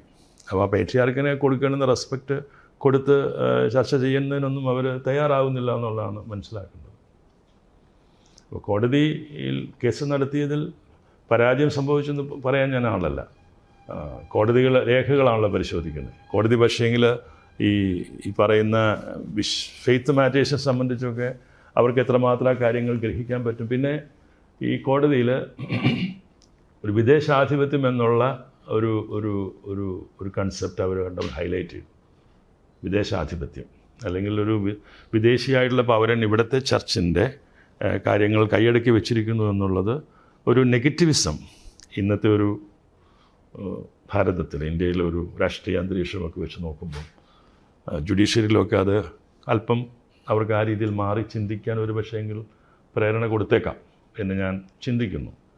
അപ്പോൾ അങ്ങനെ ഒരു വിദേശാധിപത്യം ഇവിടെ വേണ്ട, ഒരു ഇൻഡിപെൻഡൻറ്റ് ഇന്ത്യൻ ചർച്ച, ഇന്ത്യൻ ഒറിജിൻ, ഇന്ത്യയിലുള്ള ചർച്ച, ഇന്ത്യയിൽ പൂർണ്ണ അധികാരമുള്ള ചർച്ച എന്നൊക്കെ പറയുമ്പോൾ ആ ഒരു നാഷണലിസം, ആ ഒരു സ്പിരിറ്റ് കോടതിയെ ആ നിലകളിൽ ബോധ്യപ്പെടുത്താൻ ശ്രമിച്ചിട്ടുണ്ടാകുമോ എന്നും സംശയിക്കേണ്ടിയിരിക്കുന്നു. അതുപോലെ ഒരു പക്ഷേങ്കിൽ ഞങ്ങളുടെ ചർച്ചിൻ്റെ പേട്രിയാർക്കിൻ്റെ അധികാരത്തെ സംബന്ധിച്ചൊക്കെ വന്നപ്പോഴുള്ള ചില തെറ്റിദ്ധാരണകൾക്കൊക്കെ വിദേശാധിപത്യം എന്നുള്ള ആ ഒരു തെറ്റിദ്ധാരണകൾക്കൊക്കെ ഒരു പരിധിവരെയെങ്കിലും ഒരു പക്ഷേങ്കിൽ ഇൻഫ്ലുവൻസ് ചെയ്തേക്കാം, ചെയ്തിട്ടുണ്ടാകുമെന്നല്ല ഞാൻ പറയുന്നത്, ചെയ്തിട്ടുണ്ടാകാം ഒരു പക്ഷേങ്കിൽ. ഈ തർക്കം എന്ന് പറയുന്നത് ഇപ്പോൾ വിശ്വാസത്തിൽ ഉള്ളതാണോ അല്ല പ്രോപ്പർട്ടി ഡിസ്പ്യൂട്ടായിട്ട് മാറിയിട്ട്? യഥാർത്ഥത്തിൽ പ്രോപ്പർട്ടി ഡിസ്പ്യൂട്ട് അല്ല, അത് പ്രോപ്പർട്ടി ഡിസ്പ്യൂട്ടാണെന്ന് എല്ലാവരും പറയുന്നുണ്ട്. പക്ഷേ ഇവർ മറുവിഭാഗം യഥാർത്ഥത്തിൽ പ്രോപ്പർട്ടിയുടെ കസ്റ്റോഡിയൻസ് ആയെന്ന് മാത്രമേ ഉള്ളൂ. They never become the custodians of these people. ആ മനുഷ്യരെ കിട്ടിയിട്ടില്ല.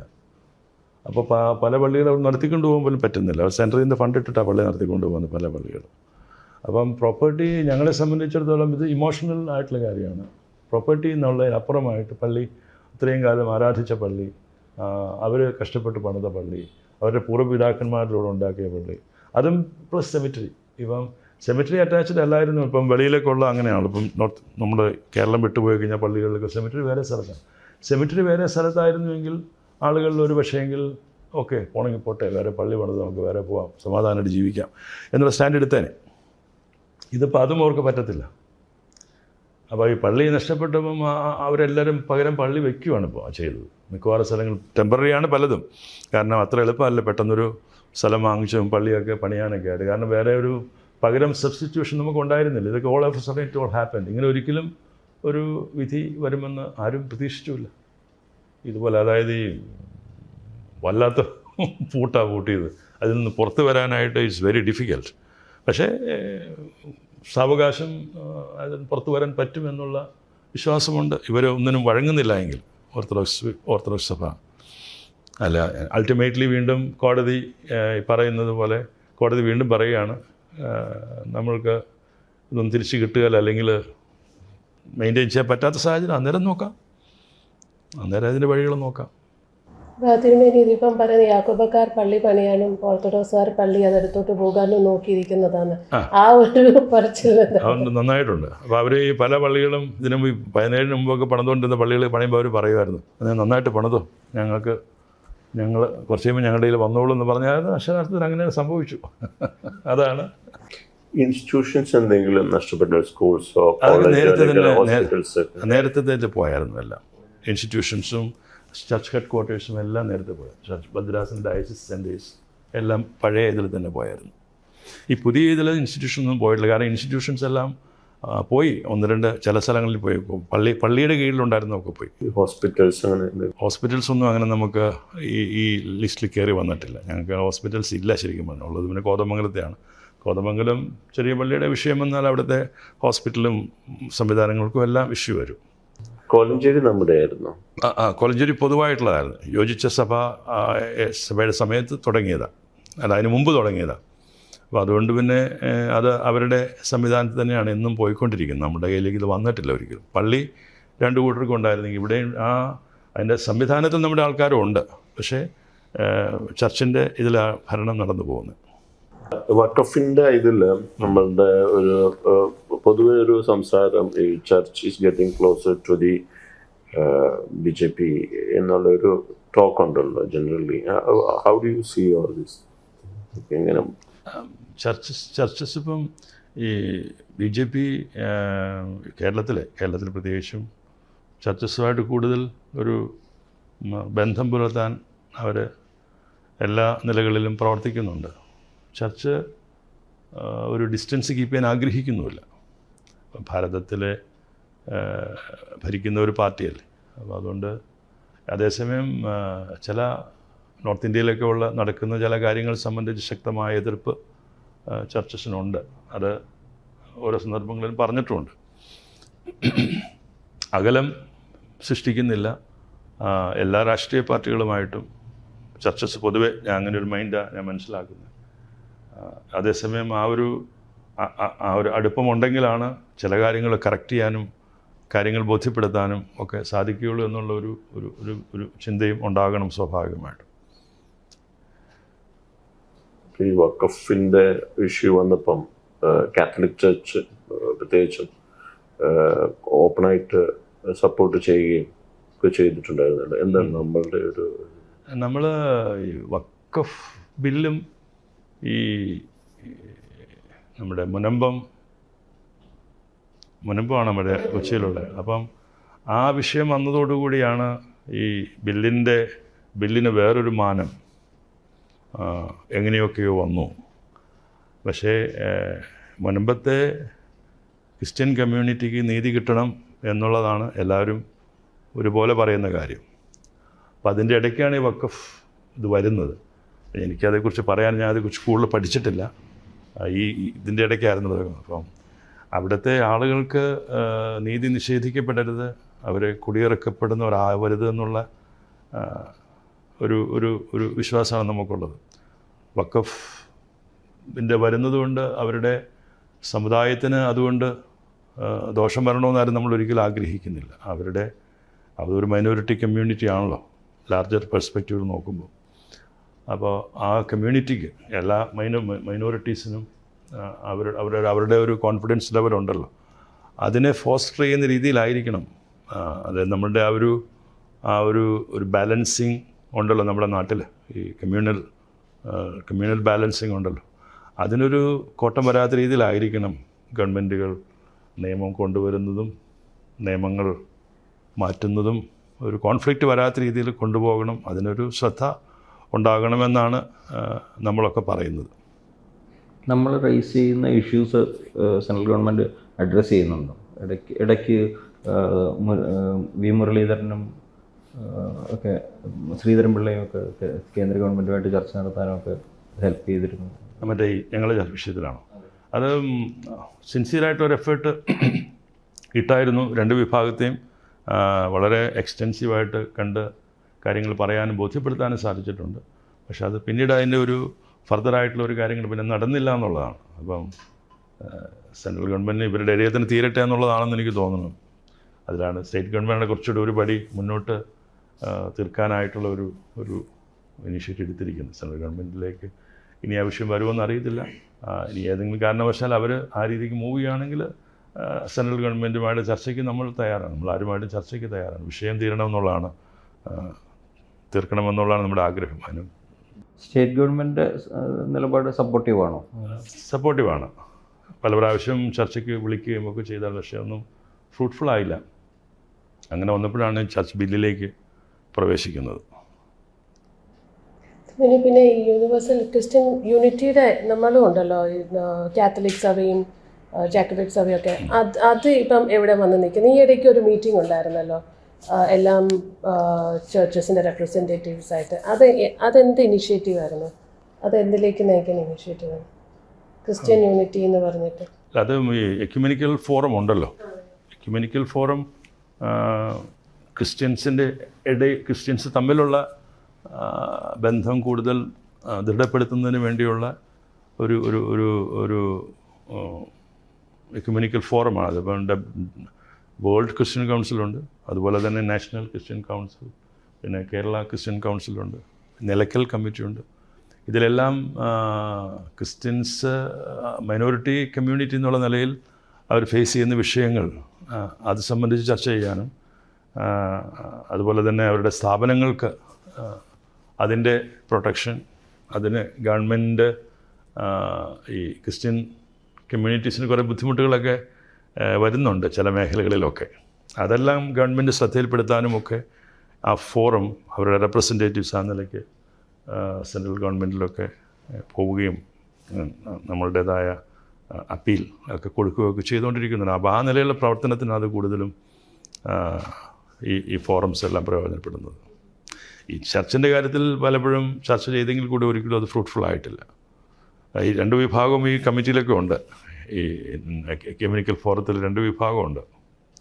KCCയുടെ president Kerala Christian council president ഓർത്തഡോക്സിലെ മെത്രാച്ചനാണ്. പക്ഷേ as a courtesy he has send me a letter, ഈ being the president of KCC. നല്ലൊരു കത്തൊക്കെ അയച്ചായിരുന്നു.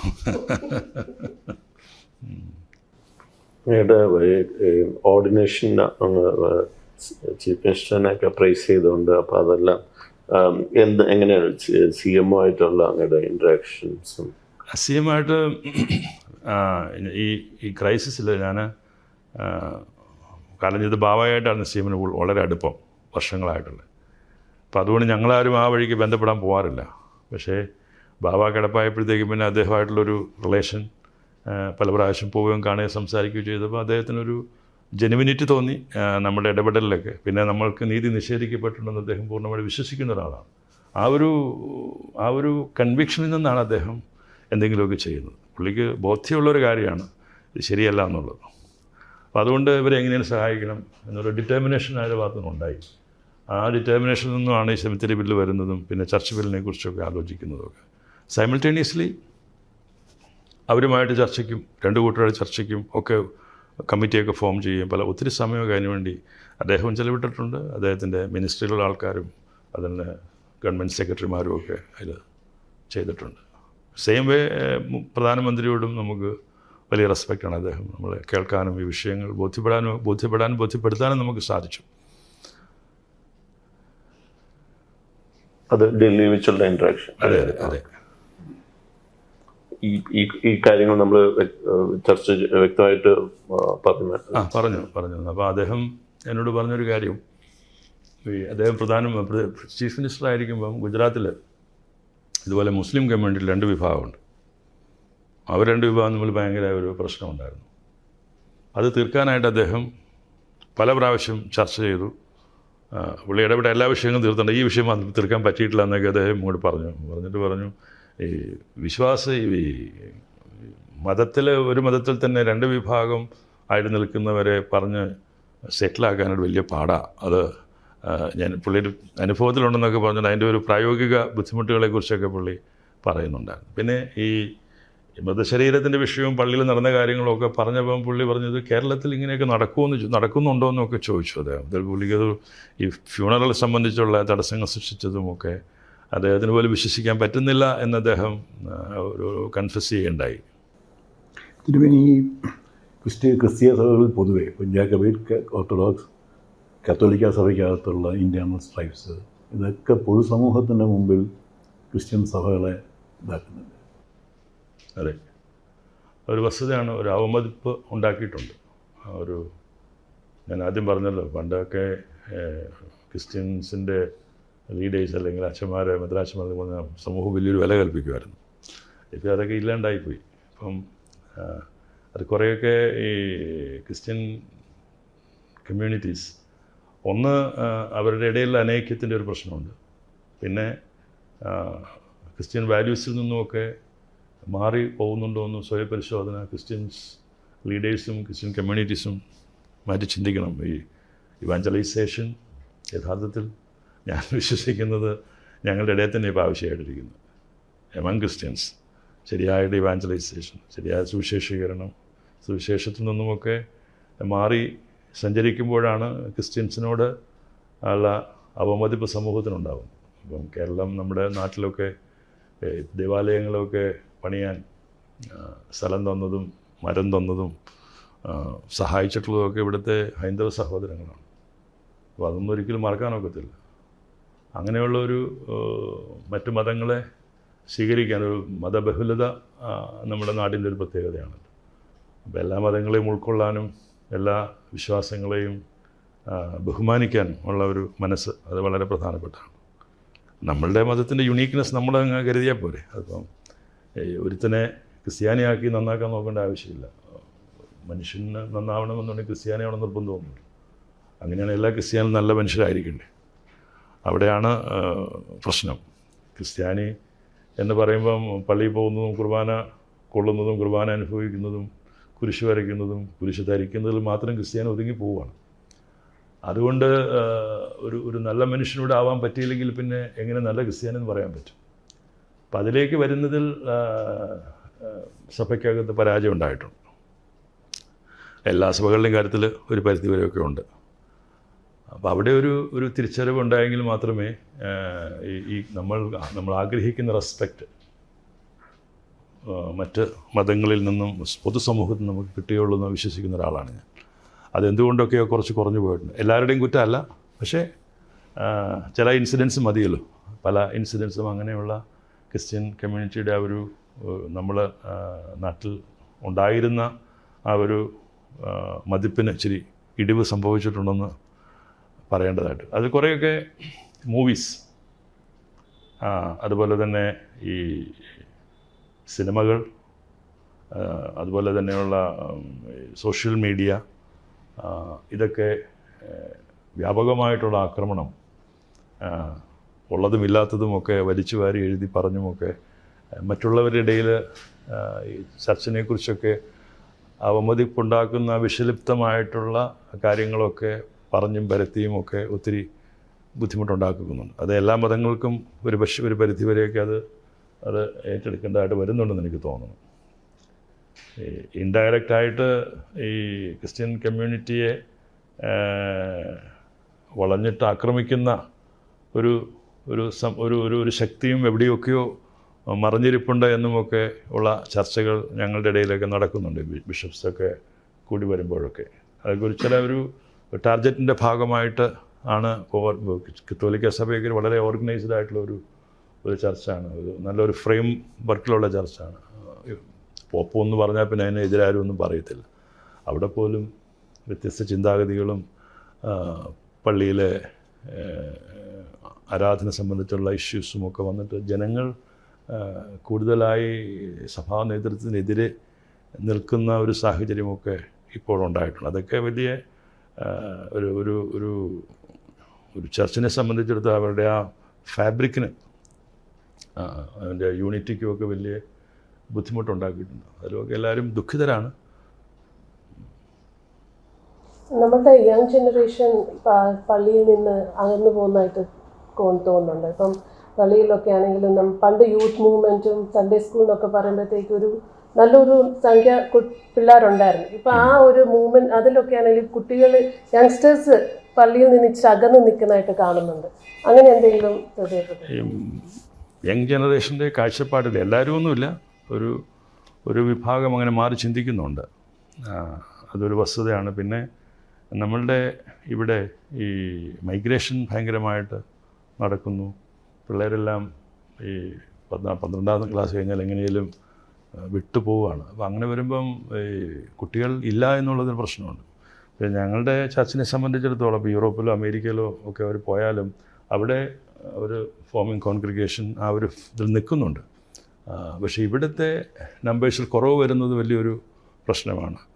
പക്ഷേ മറ്റ് പാശ്ചാത്യ രാജ്യങ്ങളിൽ വ്യത്യസ്തമായിട്ട് നമ്മുടെ ഇവിടെ ഒരു മൊത്തത്തിലൊരു റിലീജിയസ് സ്പിരിറ്റ് ഉണ്ടല്ലോ ഇവിടെ. ഇപ്പം ഹൈന്ദവരായാലും മുസ്ലിങ്ങളായാലും ക്രിസ്ത്യാനികളായാലും കൂടുതൽ പള്ളിയുമായിട്ട് അറ്റാച്ച്ഡ് അല്ലെങ്കിൽ ആരാധനാലയങ്ങളുമായിട്ട് അറ്റാച്ച്മെൻറ്റ് കുറച്ചുണ്ട്. അത് കാലഘട്ടത്തിനനുസരിച്ച് കുറച്ച് ഇടിവ് സംഭവിക്കുന്നുണ്ട്. അതൊക്കെ ഈ സോഷ്യൽ മീഡിയയുടെ വ്യാപകമായിട്ടുള്ള ഉപയോഗം, പിന്നെ ഇപ്പം പള്ളിയിൽ പോകാണ്ട് തന്നെ പള്ളിയിൽ നടക്കുന്ന കാര്യങ്ങളൊക്കെ വീട്ടിലിരുന്ന് കാണാം. ഇതെല്ലാം ഈ പോസ്റ്റ് കോവിഡ് കാലം ഒത്തിരി ഒരു മാറ്റം റിലീജിയൻ്റെ അടുത്തും ഒക്കെ സംഭവിച്ചിട്ടുണ്ട്. അപ്പം ഓൺലൈനിലെല്ലാം കുർബാന കാണാം. മറ്റത് ഞായറാഴ്ച പള്ളിയിൽ പോയില്ലെങ്കിൽ പ്രശ്നമായിരുന്നു. ആ പ്രശ്നമൊക്കെ കോവിഡോട് മാറി. അപ്പോൾ അങ്ങനെ വരുമ്പം പള്ളിയിലൊക്കെ സ്ട്രെങ്ത്തൊക്കെ കുറഞ്ഞിട്ടുണ്ട് ഒത്തിരി. അപ്പോൾ നമ്മളിപ്പം ഈ ഓൺലൈൻ വേണ്ട എന്ന് പറഞ്ഞിട്ടുണ്ട്, പ്രൊമോട്ട് ചെയ്യുന്നില്ല. പക്ഷെ അന്നേരം പ്രായമുള്ള ആൾക്കാർ പള്ളിയിൽ വരാൻ പറ്റാത്തവരുണ്ട്, അവർക്കിത് വേണം. അപ്പോൾ അതുകൊണ്ട് നിർത്താനും പറ്റത്തില്ല. അങ്ങനെ തിരുമേനി US-ലെ 2 ഹോസ്പിറ്റൽസിൽ ചാപ്ലിനായിട്ട് ഇരുന്നിട്ടുണ്ടെന്ന് ആ എക്സ്പീരിയൻസ് ഒന്ന് പറയാം. അത് സ്പിരിച്വൽ ജേർണിയിൽ എത്രത്തോളം ഭയങ്കര ചലഞ്ചിങ് ആയിട്ടുള്ളൊരു ഇതായിരിക്കും. അതെ അത് എന്നെ ഒത്തിരി ഗ്രൂം ചെയ്തിട്ടുണ്ട് ആ വിഷയം. അപ്പോൾ ഞാൻ ബ്രിഡ്ജ്പോർട്ടിൽ കനറ്റിക്കറ്റിലെ ഹോസ്പിറ്റലിൽ ആയിരുന്നു ഞാൻ ഏറ്റവും കൂടുതൽ പേടിച്ചൊരു സ്ഥലമായിരുന്നു. അതായത് സിറ്റിയുടെ നടുക്ക. അപ്പോൾ എൻ്റെ സൂപ്പർവൈസർ ഡയറക്ടർ എന്നോട് പറഞ്ഞു, നൈറ്റ് ഡ്യൂട്ടീസ് വരുമ്പോഴാണ്, ഈ നൈറ്റ് ഷിഫ്റ്റ് വരുമ്പോഴാണ്. അപ്പോൾ എന്നോട് പറഞ്ഞു, നീ അവിടെ തന്നെ കിടക്കാനും സ്ഥലമുണ്ട്, രാത്രി ഗൺ ഷോട്ട്സ് കേൾക്കുമെന്ന് പറഞ്ഞു. അപ്പോൾ അതുകൊണ്ട് എന്താണെന്ന് ചോദിച്ചു. ഗൺ ഷോട്ട് കേട്ടാൽ അതിൻ്റെ അർത്ഥം നീ ഇവിടെ എമർജൻസിയിൽ റെഡിയായിട്ട് അന്നേരം ഉണ്ടാവണം. അത്യാവശ്യം ഉറങ്ങിക്കുക, പക്ഷേ ഷോട്ട് കേട്ട് കഴിഞ്ഞാൽ പിന്നെ ഒട്ടും വൈകരുത്, അപ്പം തന്നെ വന്ന് നിൽക്കണം. അപ്പോൾ അന്നേരം ഞാൻ ഇത് ശരിക്കും അന്നത്തെ രാത്രി തന്നെ അനുഭവം ഉണ്ടായി.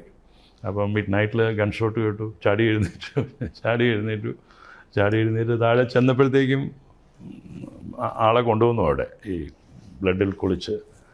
അപ്പോൾ അതൊക്കെ വല്ലാത്തൊരു എക്സ്പീരിയൻസ് ആയിരുന്നു. പിന്നെ ഈ രോഗികൾ അവരെ അറ്റൻഡ് ചെയ്യുന്ന ആളുകൾ, അപ്പോൾ അവരുടെ കൺഫ്രണ്ടേഷൻ വരും, അവരൊക്കെ കോൺവെർസേഷൻ വരുമ്പം ഞാൻ അവരെയൊക്കെ ഒന്ന് പാസിഫൈ ചെയ്യാനായിട്ടും അവരെയൊക്കെ ഒന്ന് ആശ്വസിപ്പിക്കാൻ ശ്രമമൊക്കെ നടത്തും. അപ്പോൾ അത് ഈ ചാപ്ലിൻ്റെ ഒരു ഡ്രസ് കോഡുണ്ട്. അപ്പോൾ ഒരു ഇൻസിഡൻറ്റ്, ഒരു അമ്മ അവരുടെ കുഞ്ഞ് മരിക്കാൻ പോവുക. അപ്പോൾ അങ്ങനെ ഞാൻ അവരെ ഒരു ബ്ലാക്ക് ലേഡിയാണ്, ആഫ്രിക്കൻ അമേരിക്കൻ, അവരെ ഒന്ന് ആശ്വസിപ്പിക്കാൻ ചെറിയ ശ്രമം നടത്തി. അപ്പം അവർ അന്നേരം പറഞ്ഞു, you are the Messenger of death. അപ്പോൾ എനിക്ക് അന്നേരം അത് വർക്കായത്. മെസ്സഞ്ചർ ഓഫ് ഡെത്ത് എന്ന് പറഞ്ഞു കഴിഞ്ഞാൽ ഈ അച്ഛന്മാർ സാധാരണ മരണാവശ്യങ്ങൾക്കും അതുപോലെ തന്നെ അന്ത്യകൂദാശ കൊടുക്കാനും ഒക്കെയാണല്ലോ ചെല്ലുന്നത്. അപ്പോൾ you are the Messenger of death എന്ന് പറഞ്ഞാൽ അവർ ഭയങ്കരമായിട്ട് ഷൗട്ട് ചെയ്തു തന്നെ. അപ്പോൾ ഞാൻ ഒന്നും മിണ്ടിയില്ല. കുറച്ച് നേരം പിന്നെ അവിടെ നിന്നു. അത് പിന്നെ അവരങ്ങ് കാമായി. അപ്പം നമുക്ക് അങ്ങനെയുള്ള സിറ്റുവേഷൻസ് ഒത്തിരി ഈ നമ്മളൊരു നല്ല മനുഷ്യനാവാനായിട്ടും ഈ ലൈഫിൻ്റെ റിയാലിറ്റീസിലേക്ക് നമ്മൾ അനുഭവിച്ചിട്ടില്ലെങ്കിൽ മറ്റുള്ളവരുടെ റിയാലിറ്റീസിലേക്ക് യാത്ര ചെയ്യാനുമൊക്കെ അങ്ങനെയുള്ള സന്ദർഭങ്ങളും, പ്രത്യേകിച്ചും ഒരു മൾട്ടി കൾച്ചറൽ സൊസൈറ്റിയിൽ അങ്ങനെ ചെയ്യാൻ പറ്റിയെന്നുള്ളത് ഒരു പക്ഷേ എൻ്റെ പേഴ്സണാലിറ്റി അത് കുറച്ചെങ്കിലുമൊക്കെ സ്വാധീനിച്ചിട്ടുണ്ടെന്ന് എനിക്ക് തോന്നുന്നു. വലിയൊരു എക്സ്പീരിയൻസ്. ഞാൻ ഇഷ്ടപ്പെടുന്നൊരു ജോലിയായിരുന്നു അത്. നന്നായിട്ട് എൻജോയ് ചെയ്തൊരു ശുശ്രൂഷയായിരുന്നു അത്. ചിലപ്പോൾ നോക്കുമ്പം എനിക്ക് തോന്നും അവിടെ തന്നെ അങ്ങ് നിന്നാൽ മതിയായിരുന്നു എന്നൊക്കെ, ചാപ്ലിനായിട്ട് തന്നെ അങ്ങ് പോയാൽ മതിയായിരുന്നു. ഡോക്ടറേറ്റൊക്കെ അങ്ങോട്ട് കംപ്ലീറ്റ് ചെയ്ത് അതിൽ തന്നെ നല്ല ശമ്പളമൊക്കെ കിട്ടുമായിരുന്നു. അവിടെ വന്നിട്ടൊരു പള്ളിയൊക്കെ നോക്കി നടത്തിയാൽ മതിയായിരുന്നു. ചിലപ്പോൾ തോന്നും അങ്ങനെയൊക്കെ. ഈ നമ്മൾ നടന്നു പോകുന്ന വഴികളിലെ വെല്ലുവിളികളുടെ ആ ഒരു അതിൻ്റെ ഡെപ്ത്ത് ചിലപ്പോഴൊക്കെ ഒത്തിരി ബുദ്ധിമുട്ടുണ്ട്. അത് എങ്ങനെ സർവൈവ്, എങ്ങനെ ഇത് മുന്നോട്ട് കൊണ്ടുപോകാൻ പറ്റും, അങ്ങനെയൊക്കെ നോക്കുമ്പോൾ. പിന്നെ എക്സ്പെക്റ്റേഷൻസ് ആർ വെരി ഹൈ. അതാണ് ഇപ്പോൾ ഏറ്റവും വലിയൊരു ക്രൈസിസ് ആയിട്ട് നിൽക്കുന്നത്. ഭയങ്കര എക്സ്പെക്റ്റേഷനാണ്. എന്തുകൊണ്ട് ഇത്ര എക്സ്പെക്റ്റേഷൻ വന്നതെന്ന് എനിക്കറിയത്തില്ല. ഞാൻ ആൾക്കാർക്ക് എന്തൊക്കെയോ ഇതെല്ലാം ശരിയാവും, ഒക്കെ നന്നാവും, ഇനി കഷ്ടകാലമൊന്നും ഉണ്ടാവില്ല എന്നൊക്കെയാണ് ആൾക്കാരുടെ ധാരണ. പക്ഷേ ആ ഒരു എക്സ്പെക്റ്റേഷൻ വലുതായിട്ട് നിൽക്കുമ്പോൾ നമ്മൾ അനുഭവിക്കുന്ന ഒരു ബുദ്ധിമുട്ടുണ്ടല്ലോ, അത് പറഞ്ഞറിയിക്കാൻ പറ്റത്തില്ല. അതാണ് ഇപ്പോൾ എന്നെ ഏറ്റവും കൂടുതൽ വല്ലാണ്ട് ഞാൻ അനുഭവിക്കുന്ന ഒരു പ്രശ്നം. അത് പിന്നെ ഇപ്പം ആദ്യം പറഞ്ഞ പോലെ ദൈവത്തിൽ ആശ്രയിച്ച് മുന്നോട്ട് പോവുക, മറ്റുള്ളവരുടെ പ്രതീക്ഷകൾക്ക് അനുസരിച്ച് ഉയരാൻ പറ്റാണ്ട് വരുമ്പോഴുള്ള, അല്ലെങ്കിൽ അങ്ങനെ ഉയരാൻ പറ്റുമോ എന്നുള്ള ആ ഒരു ആശങ്ക യഥാർത്ഥത്തിൽ ഒത്തിരി ഭയപ്പെടുത്തുന്നുണ്ട്. തിരുമേനി, കാസ പോലെയുള്ള ചില ക്രിസ്ത്യൻ സംഘടനകൾ, ചില പ്രീസ്റ്റുകൾ ലവ് ജിഹാദ് എന്ന് പറഞ്ഞിട്ടൊരു അലിഗേഷൻ തിരുമേനിയുടെ ഇതിൽ അങ്ങനെ എന്തെങ്കിലും ശ്രദ്ധയപ്പെടുത്തിയിട്ടുണ്ടോ? ഞാൻ ആ രീതിയിൽ ചിന്തിക്കുന്ന ഒരാളല്ല. പക്ഷേ ചില ഇൻസിഡൻസ് പലരും പറഞ്ഞു കേൾക്കുമ്പം എന്തൊക്കെയോ അപകടങ്ങൾ ആ നിലകളിൽ സംഭവിക്കുന്നില്ല എന്ന് പറയാനും പറ്റത്തില്ല. അങ്ങനെ ഒരു ടെർമിനോളജി പറയാനൊന്നും ഞാൻ ആഗ്രഹിക്കുന്നില്ല. അത് ക്രിസ്ത്യൻ ചർച്ചസിനെപ്പോഴും ബുദ്ധിമുട്ടുണ്ട്. ഇവിടെ മാത്രമല്ല, മറ്റ് ഇതിൻ്റെ ഉറവിടമായിട്ടുള്ള ടർക്കിയിലും ഇറാഖിലും സിറിയയിലും ഒക്കെ ക്രിസ്ത്യൻ കമ്മ്യൂണിറ്റി ഒത്തിരി പീഡനം അനുഭവിച്ചിട്ടുള്ളവരാണ്. ഇപ്പോഴും പീഡനകാലം തന്നെയാണ്. അതുകൊണ്ടൊക്കെയാണ് അവിടെയുള്ള എല്ലാവരും ഇവിടുന്നൊക്കെ മൈഗ്രേറ്റ് ചെയ്ത് എല്ലാവരും പോയിക്കൊണ്ടിരിക്കുക. ക്രിസ്ത്യൻസിന് ഒരു കാലത്ത് അവിടെ 100% ക്രിസ്ത്യൻസ് ആയിരുന്നു ഈ പറയുന്ന രാജ്യങ്ങളിലൊക്കെ തന്നെ. അത് പിന്നെ പെർസെൻറ്റേജ് കുറഞ്ഞ് ആ കമ്മ്യൂണിറ്റി തന്നെ അവിടെ കുറേ കഴിയുമ്പോൾ ഇല്ലാണ്ടായി പോകുന്ന സംശയം. ഇപ്പം ലെബനോന് പ്യൂർലി ക്രിസ്ത്യൻ കൺട്രിയാണ്. ഒരു 20 വർഷം മുമ്പ് വരെ ലെബനോനിലൊരു 40% ക്രിസ്ത്യൻസ് ഉണ്ടായിരുന്നു. ഇപ്പോൾ അത് വന്നിട്ടൊരു 20% വരെ കുറഞ്ഞിട്ടുണ്ട്. അതിലിപ്പോഴും പ്രസിഡൻറ്റ് ക്രിസ്ത്യനാണ്, ലെബനീസ് പ്രസിഡൻറ്റ്. അതാ ആ ഒരു രീതിയിൽ ഒത്തിരി ബുദ്ധിമുട്ടുകൾ ക്രിസ്ത്യൻ കമ്മ്യൂണിറ്റി മൈനോറിറ്റീസ് ആ ഒരു മേഖല പ്രത്യേകം അനുഭവിക്കുന്നുണ്ട്. പിന്നെ ക്രിസ്ത്യൻസ് ഒരു ഈസി ടാർഗറ്റ് എന്നുള്ള ഒരു കൺസെപ്റ്റ് എങ്ങനെയൊക്കെയോ ചിലർക്കൊക്കെ ഉണ്ട്.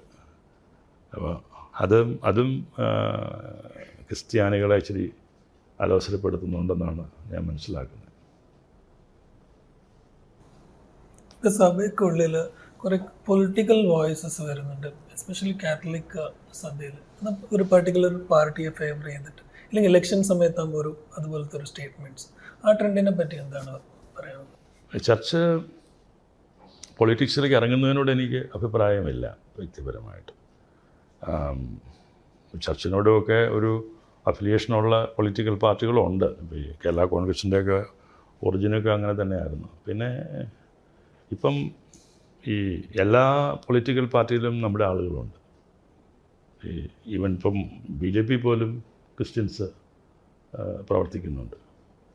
അപ്പോൾ സഭയായിട്ടൊരു പൊളിറ്റിക്കൽ പാർട്ടി വരുന്നതിനോട് വ്യക്തിപരമായിട്ട് ഞാൻ അതിനോട് അങ്ങനെ യോജിക്കുന്നില്ല. പക്ഷേ പൊളിറ്റിക്കൽ അഫിലിയേഷൻ ഒരു പക്ഷേങ്കിൽ ചില ധാരണകളുടെ പുറത്തോ അല്ലെങ്കിൽ ചില ആവശ്യങ്ങളുടെ പുറത്തോ ഒരു പക്ഷേങ്കിൽ ചർച്ചസിന് ഉണ്ടായെന്ന് വരാം. അവരനുഭവിക്കുന്ന ക്രൈസിസ് അല്ലെങ്കിൽ ഉയർത്തുന്ന ആവശ്യങ്ങൾ, ഡിമാൻഡ്സ് അല്ലെങ്കിൽ പ്രതിസന്ധികൾ, അതിനെ അനുകൂലിക്കുന്നവരുണ്ട്. അതിൻ്റെ കൂടെ നിൽക്കുന്ന ഒരു പാർട്ടി ഉണ്ടെന്നുണ്ടെങ്കിൽ, സംവിധാനം ഉണ്ടെന്നുണ്ടെങ്കിൽ, സ്വാഭാവികമായിട്ടും അങ്ങനെയുള്ള ആ സംവിധാനത്തോട്, ആ പാർട്ടിയോട് ഒരു അലീജിയൻസ് അല്ലെങ്കിൽ ഒരു മൃദു സമീപനം എന്നൊക്കെ വേണമെങ്കിൽ പറയാം ഉണ്ടാവുക എന്നുള്ളത് സ്വാഭാവികമാണ്. അതല്ലാതെ അങ്ങനെ ഒരു പാർട്ടി അങ്ങനെ ഫോം ചെയ്യുന്നു, ഞാനും കേട്ടു അങ്ങനെയൊക്കെ, വേണ്ടി വന്നാൽ അങ്ങനെയൊക്കെ ചെയ്യുന്നൊക്കെ. പാമ്പ്ളാനി പിതാവാണെന്ന് എനിക്ക് തോന്നുന്നത്, അത് ഏതൊരു പിതാവ് അങ്ങനെ പറഞ്ഞിട്ടുണ്ട്. അതൊക്കെ അങ്ങനെ പറയുന്നുണ്ടാവില്ല. അങ്ങനെ ആ ഒരു മൂവിലേക്കൊന്നും പോകുമെന്ന് ഞാൻ വിശ്വസിക്കുന്നില്ല. അവരൊക്കെ ഫേസ് ചെയ്യുന്ന ഇഷ്യൂസൊക്കെ വളരെ വലിയ പ്രശ്നങ്ങൾ അവർ ഫേസ് ചെയ്യുന്നുണ്ട്. അപ്പോൾ അതിൻ്റെയൊക്കെ പശ്ചാത്തലത്തിൽ അതിൻ്റെ തീവ്രതയിൽ നിന്നുമൊക്കെ പറയുന്നതാണ് പിതാക്കന്മാർ അങ്ങനെയൊക്കെ പറഞ്ഞിട്ടുണ്ടെങ്കിൽ. പക്ഷെ നമ്മുടെ കമ്മ്യൂണിറ്റി ഒരു പെർസെപ്ഷൻ ഒരു ലെഫ്റ്റ് ലീനിയൻറ്റ് അങ്ങനെയാണോ അത്? ഈ ചർച്ച എപ്പോഴും ഒരു ക്രൈസിസ് ഓറിയൻറ്റഡാണ് ചർച്ച. എപ്പോഴും ക്രൈസിസിൽ പോകുന്ന ചർച്ചയാണ്. അപ്പോൾ അന്നേരം സ്വാഭാവികമായിട്ടും നമുക്ക് ഗവൺമെൻറ്റിൻ്റെ സഹായം തേടിയേ തീരൂ. അപ്പോൾ അങ്ങനെ വരുമ്പോൾ നമ്മൾ ഗവൺമെൻറ്റുമായിട്ടൊക്കെ ബന്ധപ്പെടാൻ നമുക്ക് മുന്നോട്ട് പോകാൻ ഒക്കത്തില്ല. സ്വാഭാവികമായിട്ടും ക്രൈസിസിൽ സഹായിക്കുന്നവർ അല്ലെങ്കിൽ കരുതുന്നവരെ അവരെ തിരിച്ചും കരുതുക എന്നുള്ളത് സ്വാഭാവികമാണ്. ആ കരുതൽ എന്ന് പറയുന്നത് എങ്ങനെ എത്രയേറ്റം എത്ര പേർക്ക് എങ്ങനെ ചെയ്യാൻ പറ്റും അത് നമുക്ക് പറയാനൊക്കത്തില്ല. അപ്പോൾ ഞാനീ പറഞ്ഞതുപോലെ കോൺഗ്രസ് രാഷ്ട്രീയത്തിൽ വിശ്വസിക്കുന്ന ധാരാളം ആളുകൾ ഞങ്ങളുടെ ഇടയിലുണ്ട്. പാർട്ടിയിൽ വിശ്വസിക്കുന്ന ആളുകൾ അധികം ഉണ്ടെന്ന് ഞാൻ വിശ്വസിക്കുന്നില്ല. പക്ഷേ ഗവൺമെൻറ്റിൻ്റെ നിലപാടുകൾ കൊണ്ട് പാർട്ടിക്ക് അതീതമായിട്ടുള്ള ഒരു ഇഷ്ടമാണത്. അത് it's not a party oriented അല്ല. അത് ഒരു നീതി നിഷേധത്തിനെതിരെ ശക്തമായിട്ട് നിലകൊണ്ടു അതിൻ്റെ റിസൾട്ടൊക്കെ കിട്ടുമ്പം സ്വാഭാവികമായിട്ടും പാർട്ടിക്ക് അതീതമായിട്ടൊക്കെയുള്ള ചിന്തകളൊക്കെ ഉണ്ടാവാൻ സാധ്യതകൾ തള്ളിക്കളയാൻ പറ്റില്ല. അത്ര മാത്രമേ പറയാൻ ഒക്കത്തുള്ളൂ. അത് ഇൻഡിവിജ്വൽ ഓറിയൻറ്റഡ് അല്ലേ, അല്ലാതെ ഒരു മോളിൽ നിന്ന് നമ്മൾ പറഞ്ഞിട്ടുള്ള അത് നമ്മൾ ഇന്നയാൾക്ക് വോട്ട് ചെയ്യണമെന്നൊന്നും പറയുന്നത് ശരിയാണെന്ന് എനിക്ക് തോന്നുന്നില്ല. അതൊരു വോട്ട് ചെയ്യുന്നവൻ്റെ ഇഷ്ടമാണ്. അവരാണ് തീരുമാനിക്കുന്നത്. ചെയ്യേണ്ടെന്ന് തീരുമാനിക്കുന്നത് അവർ തന്നെയാണ്. അപ്പോൾ അവിടെ നമ്മൾ കയറി ഇങ്ങനെയുള്ള കാര്യങ്ങൾ അധികം പറയാതിരിക്കുകയായിരിക്കും നല്ലതെന്നാണ് എൻ്റെ പക്ഷം. എന്നാൽ ഈ പറഞ്ഞതുപോലെ നന്മയുള്ളവരും സഹായിക്കുന്നവരും സഹായിച്ചിട്ടുള്ളവരും ഒക്കെ മറക്കാതിരിക്കുക എന്നൊക്കെ പറയാനൊക്കെ പറ്റത്തുള്ളൂ. അതിലപ്പുറത്തേക്കുള്ള ഒരു പറച്ചിലൊന്നും നയപരമായിട്ട് നമ്മൾ വിശ്വസിക്കുന്നില്ല അങ്ങനെ. പക്ഷേ സഭയെ ഏറ്റവും കൂടുതൽ സഹായിച്ചിട്ടുള്ള പക്ഷേ ഇടതുപക്ഷമാണ്. ഇടതുപക്ഷം സഹായിച്ചിട്ടുണ്ടെന്നുള്ളത് വസ്തുതയാണ്. പ്രത്യേകിച്ചും സെമിറ്ററി ബില്ല് പോലൊരു ബില്ല് സുപ്രീം കോടതി വിധി അങ്ങനെ നിൽക്കുമ്പം അത് കൊണ്ടുവരാനുള്ള ഒരു ആർജവം കാണിച്ചു എന്നുള്ള വലിയ കാര്യമാണ്. പിന്നെ ഈ ഒരു നീതി നിഷേധത്തിനെതിരെ ചർച്ച് ബില്ല് കൊണ്ടുവരാനായിട്ട് കുറേ വർക്ക് ചെയ്തു. അവർ കുറേ എഫേർട്ട് ഇട്ടു, അത് കുറേ കാര്യങ്ങളൊക്കെ ചെയ്തു. അത് LDFൻ്റെ പാർട്ടി തലത്തിൽ അത് തീരുമാനമാക്കി. അപ്പോൾ അങ്ങനെ നോക്കുമ്പം സഹായിച്ചിട്ടുണ്ടെന്നുള്ള വസ്തുതയാണ്. അറ്റ് ദ സെയിം ടൈം ഉമ്മൻചാണ്ടിയുടെ സമയത്ത് ഏറ്റവും കൂടുതൽ ചർച്ചിൻ്റെ വിഷയം തീർക്കാനായിട്ട് കഷ്ടപ്പെട്ട ഒരാളാണ് അദ്ദേഹം. അങ്ങനെ വന്നിട്ട് അദ്ദേഹത്തെ അവർ ബോയ്ക്കോട്ട് ചെയ്തു മറുവിഭാഗം. നമ്മുടെ വിഷയം തീർക്കാനായിട്ട്, നീതിയുക്തമായിട്ട് തീർക്കാനായിട്ട് അദ്ദേഹം എഫർട്ട് ഇനിഷ്യേറ്റ് എടുത്തതിൻ്റെ പേരിൽ ഉമ്മൻചാണ്ടി സാറിനെ കുറേ നാളുകൾ അവരുടെ പൊതുവേദികളിൽ നിന്നൊക്കെ ഒഴിവാക്കി നിർത്തിയായിരുന്നു. അപ്പോൾ അത് അങ്ങനെ നോക്കുമ്പോൾ നമ്മൾ ഈ മാറി വരുന്ന ഗവൺമെൻറ്റുകളൊക്കെ ഒരർത്ഥത്തിലും മറ്റൊരർത്ഥത്തിലൊക്കെ സഹായിച്ചിട്ടുണ്ട്. എക്സ്ക്ലൂസീവ്ലി ഒരു ഭാഗം മാത്രം സഹായിച്ചെന്നും അങ്ങനെ നന്ദി കേട്ടല്ലേ അത് എല്ലാവരും. പക്ഷെ ഒരു വളരെ ക്രൂഷ്യൽ ഇങ്ങനത്തെ ഒരു സന്ദർഭം മുമ്പ് ഉണ്ടായിട്ടില്ല നമുക്ക്. ഈ 2017 ഉണ്ടാക്കിയ ഒരു ആഘാതത്തിൽ അവിടെ ഞങ്ങൾക്കൊരു വലിയൊരു ആശ്വാസം തന്നു എന്നുള്ളത് വലിയ കാര്യം തന്നെയാണ്. പക്ഷെ ഉമ്മൻചാണ്ടിക്ക് ശേഷം കോൺഗ്രസ് പൊളിറ്റിക്സിൽ അതുപോലെ ഒരു ക്രിസ്ത്യൻ നേതാവ് ഇല്ല എന്നുള്ളത് ഒരു പോരായ്മയല്ലേ? കോൺഗ്രസ്സിൽ ബെന്നി ബെഹനാൻ പോലുള്ളവരൊക്കെ ഉണ്ട് ഇപ്പോഴും. എന്നാലും ഉമ്മൻചാണ്ടിയുടെ ഒരു കാരിസ്മ ഉള്ള അല്ലെങ്കിൽ അത്രയും ഒരു അധികാരത്തിലേക്ക് വരാൻ പറ്റുന്ന വേറൊരാൾ ഇപ്പം നമുക്ക് ചൂണ്ടിക്കാണിക്കാൻ ബുദ്ധിമുട്ടാണ്. എന്നാലും സാന്നിധ്യമുണ്ട്. നമ്മളുടെ സഭാ മെമ്പേഴ്സ് 2-3 പേരുണ്ട്. പള്ളി ഭരണത്തിൽ യാക്കോബായ സഭ ഒരു വനിതാ സംവരണം കൊണ്ടുവന്നിട്ടുണ്ട്. അനധികൃതമായ ഭാവിയിൽ വനിതാ വൈദികരെ പ്രതീക്ഷിക്കുക. വനിതാ വൈദികരെന്നുള്ളത് അത്ര ഇപ്പോഴത്തെ ഒരു സാഹചര്യത്തിൽ ചിന്തിക്കുക അത്ര എളുപ്പമായിരിക്കില്ല. പക്ഷേ അഡൾട്ട് ബാപ്റ്റിസമൊക്കെ ഉണ്ടായിരുന്ന സമയത്ത് നമ്മൾക്ക് ഡിയാക്കനസസ് ഉണ്ടായിരുന്നു, ലേഡി ഫീമെയിൽ ചെമ്മാശന്മാരുണ്ടായിരുന്നു. അവർക്ക് കുറേ അധികാരങ്ങളുണ്ടായിരുന്നു. അത് പിന്നീട് നിന്നു പോയിട്ടുണ്ട്. അപ്പോൾ ആ നിലകളിലൊക്കെയുള്ള അവരുടെ റോള് കുറച്ചുകൂടി കൂടി ഈ ആരാധനയിൽ ഒക്കെ ഇൻവോൾവ് ചെയ്യിച്ചുകൊണ്ട് എങ്ങനെ കൊണ്ടുവരാൻ സാധിക്കുമെന്നുള്ള ചർച്ചയിലൂടെ ഭാവിയിലേക്ക് ഒരു പക്ഷേ ചില സാധ്യതകളുണ്ട്. ഉണ്ടായിരുന്ന ഒരു പാരമ്പര്യം നിന്നു പോയതാണ്. അപ്പോൾ അതിനെക്കുറിച്ച് കൂടുതൽ പഠനം നടത്താൻ സഭ തയ്യാറാണ്. പിന്നെ പങ്കാളിത്തം, ഒരു മെയിൽ ഡൊമിനേഷനാണ് ഞങ്ങളുടെ ചർച്ചിൻ്റെ. അപ്പം പള്ളിയിൽ വന്നാൽ ആദ്യം ആ പുരുഷന്മാർ കൈമുത്തും, അത് കഴിഞ്ഞ് മനസ്സിലായി. ഇപ്പോൾ പിന്നെ ഒറ്റ സമയത്ത് തന്നെ 2 ലൈനായിട്ടൊക്കെ വിട്ടു തുടങ്ങിയിട്ടുണ്ട്. എല്ലാത്തിനും ഒരു മുൻഗണന ഭരണത്തിലാണെങ്കിലും പള്ളി ഭരണത്തിലും ഒക്കെ ആണെങ്കിലും. But now it's been changing. കഴിഞ്ഞ ദിവസം ഒരു പള്ളിയിൽ നിന്നും ഒരു ലേഡി എന്നെ വിളിച്ചു. അപ്പോൾ ആ പുള്ളിക്കാരത്തിനെ ട്രസ്റ്റിയായിട്ട് തിരഞ്ഞെടുത്തെന്ന് പറഞ്ഞു. അപ്പോൾ അതൊരു പുതിയ സംഭവമാണ്. കമ്മിറ്റിക്കാരായിട്ടുണ്ട്, പക്ഷേ പള്ളിയിൽ ട്രസ്റ്റിയായിട്ട് ലേഡിയെ തിരഞ്ഞെടുത്തു. അങ്ങനെ 30% മിനിമം ഒരു സംവരണം വേണമെന്ന് പറഞ്ഞത് പടിപടിയായിട്ട് അത് ഇംപ്ലിമെൻ്റ് ചെയ്യാനായിട്ട് പറ്റിയിട്ടുള്ളൂ. ഒരു സർട്ടൻ ഒരു പരിധി വരെ അത് ഇംപ്ലിമെൻ്റ് ആയി. പക്ഷേ അടുത്ത ഒരു 4-5 വർഷം കൊണ്ട് അത് മൊത്തമായിട്ട് ഇംപ്ലിമെൻ്റ് ചെയ്യാൻ പറ്റും എന്നാണ് ഞാൻ വിശ്വസിക്കുന്നത്. അപ്പോൾ അതിനൊരു സ്വാഗതാർഹമാണ് ജനങ്ങളുടെ ഇടയിൽ. പക്ഷേ ഓരോ പള്ളികൾക്കും അവരുടെ പാരമ്പര്യ പള്ളികളാണല്ലോ പലത്, ഒത്തിരി പഴക്കമുള്ളതാണ്. അവർക്ക് അവരുടേതായ ഒരു സംവിധാനവും ഒരു നിയമാവലിയൊക്കെ ഉണ്ട്. അത് ഭേദിക്കാൻ അവർക്ക് ചില തടസ്സങ്ങളുണ്ട്. അപ്പോൾ അതുകൊണ്ട് ഞാൻ വാശി പിടിക്കുന്നില്ല. നിയമം നിങ്ങൾ തീരുമാനം ഉണ്ടെങ്കിലും ഗിവ് ദം മോർ ടൈം. അപ്പോൾ കൂടുതൽ സമയം കൊടുക്കുന്നവർ അവരും പതുക്കെ അഴിഞ്ഞ് അതൊരു ഡിപ്ലോമസിയുടെ ഭാഗമാണ്. അല്ലാണ്ട് നിങ്ങൾ ഇതര ദിവസം ചെയ്തിരിക്കണം അല്ലെങ്കിൽ അത് ചെയ്ത് ചെയ്യുന്നു പറഞ്ഞാൽ അങ്ങനെ ഭീതിപ്പെടുത്താറൊന്നുമില്ല. വളരെ സോഫ്റ്റായിട്ട് അവരോട് ഇങ്ങനെയുള്ള കോമൺ ആയിട്ടുള്ള കാര്യങ്ങൾ അവരെ കൊണ്ട് ചെയ്യിക്കേണ്ട കാര്യങ്ങൾക്ക് ചെയ്യാനായിട്ട് വിമുഖത കാണിക്കുമ്പം അവിടെ ഞാൻ ശാഠ്യം പിടിക്കാറില്ല. ചെയ്തേ പറ്റൂ എന്നുള്ളത്. അതിന് കുറച്ചൊരു സമയം കൊടുക്കും. ഈസ്റ്റർ വരാൻ പോവാണ്, ഗുഡ് ഫ്രൈഡേ വരാൻ പോവാണ്. അപ്പം ബാബയുടെ മെസ്സേജ് എന്താണ്? ഒരു സഭയിൽ അകത്തുള്ള ആൾക്കാരും പിന്നെ അപ്പുറത്തിരിക്കുന്ന ഓർത്തഡോക്സ് സഭയിലേക്കും അല്ല ജനറൽ കമ്മ്യൂണിറ്റിയിൽ എന്തെങ്കിലും മെസ്സേജ് കൊടുക്കാറുണ്ടോ?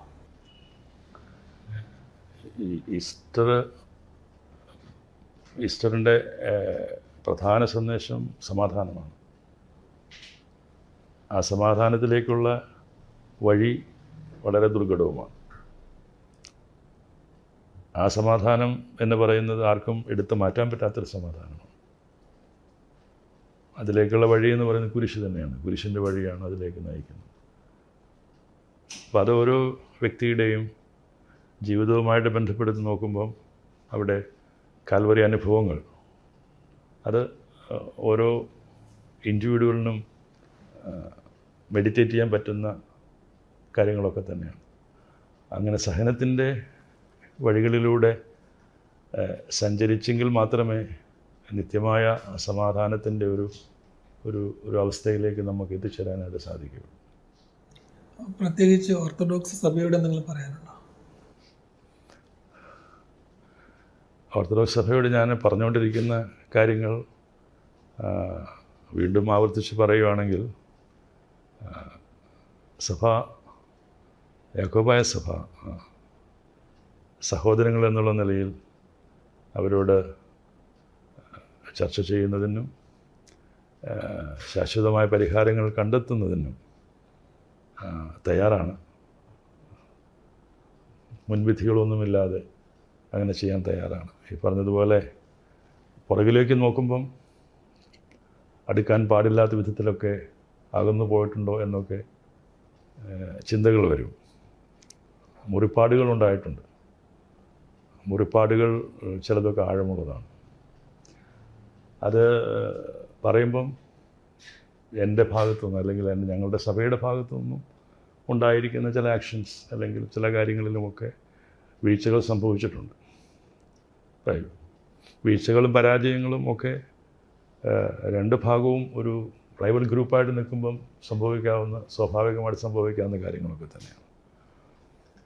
എന്നിരുന്നാലും ഒരു ക്രിസ്ത്യൻ കമ്മ്യൂണിറ്റി, ഒരു ക്രൈസ്തവ സഭ, പൗരാണിക സഭ എന്നുള്ള നിലയിൽ, സഭകൾ എന്നുള്ള നിലയിൽ അതെല്ലാം മറന്നും മാറ്റിവെച്ചും പുറത്തും അനുരഞ്ജനപ്പെട്ടും സഹോദരങ്ങളായി മുന്നോട്ട് പോകുന്ന സാഹചര്യം ഉണ്ടാകണം. അതിനേറ്റവും കൂടുതൽ അതിലേക്ക് കോൺട്രിബ്യൂട്ട് ചെയ്യാൻ പറ്റുന്നത് അവർക്കാണ്. കാരണം അവരൊരു വിൻ വിൻ സിറ്റുവേഷനിലാണ് നിൽക്കുന്നത്. ലീഗലി ഞാനത് എടുത്ത് പറയും. ലീഗലി അങ്ങനെ ഒരു വിൻ വിൻ സിറ്റുവേഷൻ നിൽക്കുന്നവരാണ് അവരുടെ മാതൃസഭയാണ്. അത് അവർ അംഗീകരിച്ചാലും ഇല്ലെങ്കിലും അതൊരു സത്യമാണെന്നാണ് ഞാൻ വിശ്വസിക്കുന്നത്. അംഗീകരിക്കണമെന്ന് നിർബന്ധമൊന്നും ഞാൻ പറയുന്നില്ല. അത് അങ്ങനെ നിൽക്കട്ടെ. ആ നിലയിൽ ഉള്ള ഒരു തിരിച്ചറിവും ഒരു തിരിച്ചുവരവും ഒരു മനോഭാവവും ഉണ്ടാവുകയാണെന്നുണ്ടെങ്കിൽ ശാശ്വതമായ പരിഹാരത്തിലേക്കുള്ള വഴികൾ തെളിയുമെന്ന് ഞാൻ വിശ്വസിക്കുന്നു. അത് അവരോട് വിത്ത് ഓൾ റെസ്പെക്റ്റ്, നമ്മളെ റെസ്പെക്റ്റ് ചെയ്യുന്നുണ്ടോ അംഗീകരിക്കുന്നുണ്ടോ എന്നൊന്നും ഞാനത് തിരക്കാറില്ല, അന്വേഷിക്കാറുമില്ല. വിത്ത് ഓൾ റെസ്പെക്റ്റ് അങ്ങനെയുള്ള അഭ്യർത്ഥനയാണ് നമുക്ക് പറയാനുള്ളത്. തീരാനും തീർക്കാനും ചർച്ച ചെയ്യാനും ഒക്കെ നമ്മൾ തയ്യാറാണ്. പക്ഷേ ചർച്ചിൻ്റെ അസ്തിത്വം അതിനൊരു കേട് സംഭവിക്കാൻ പാടില്ല.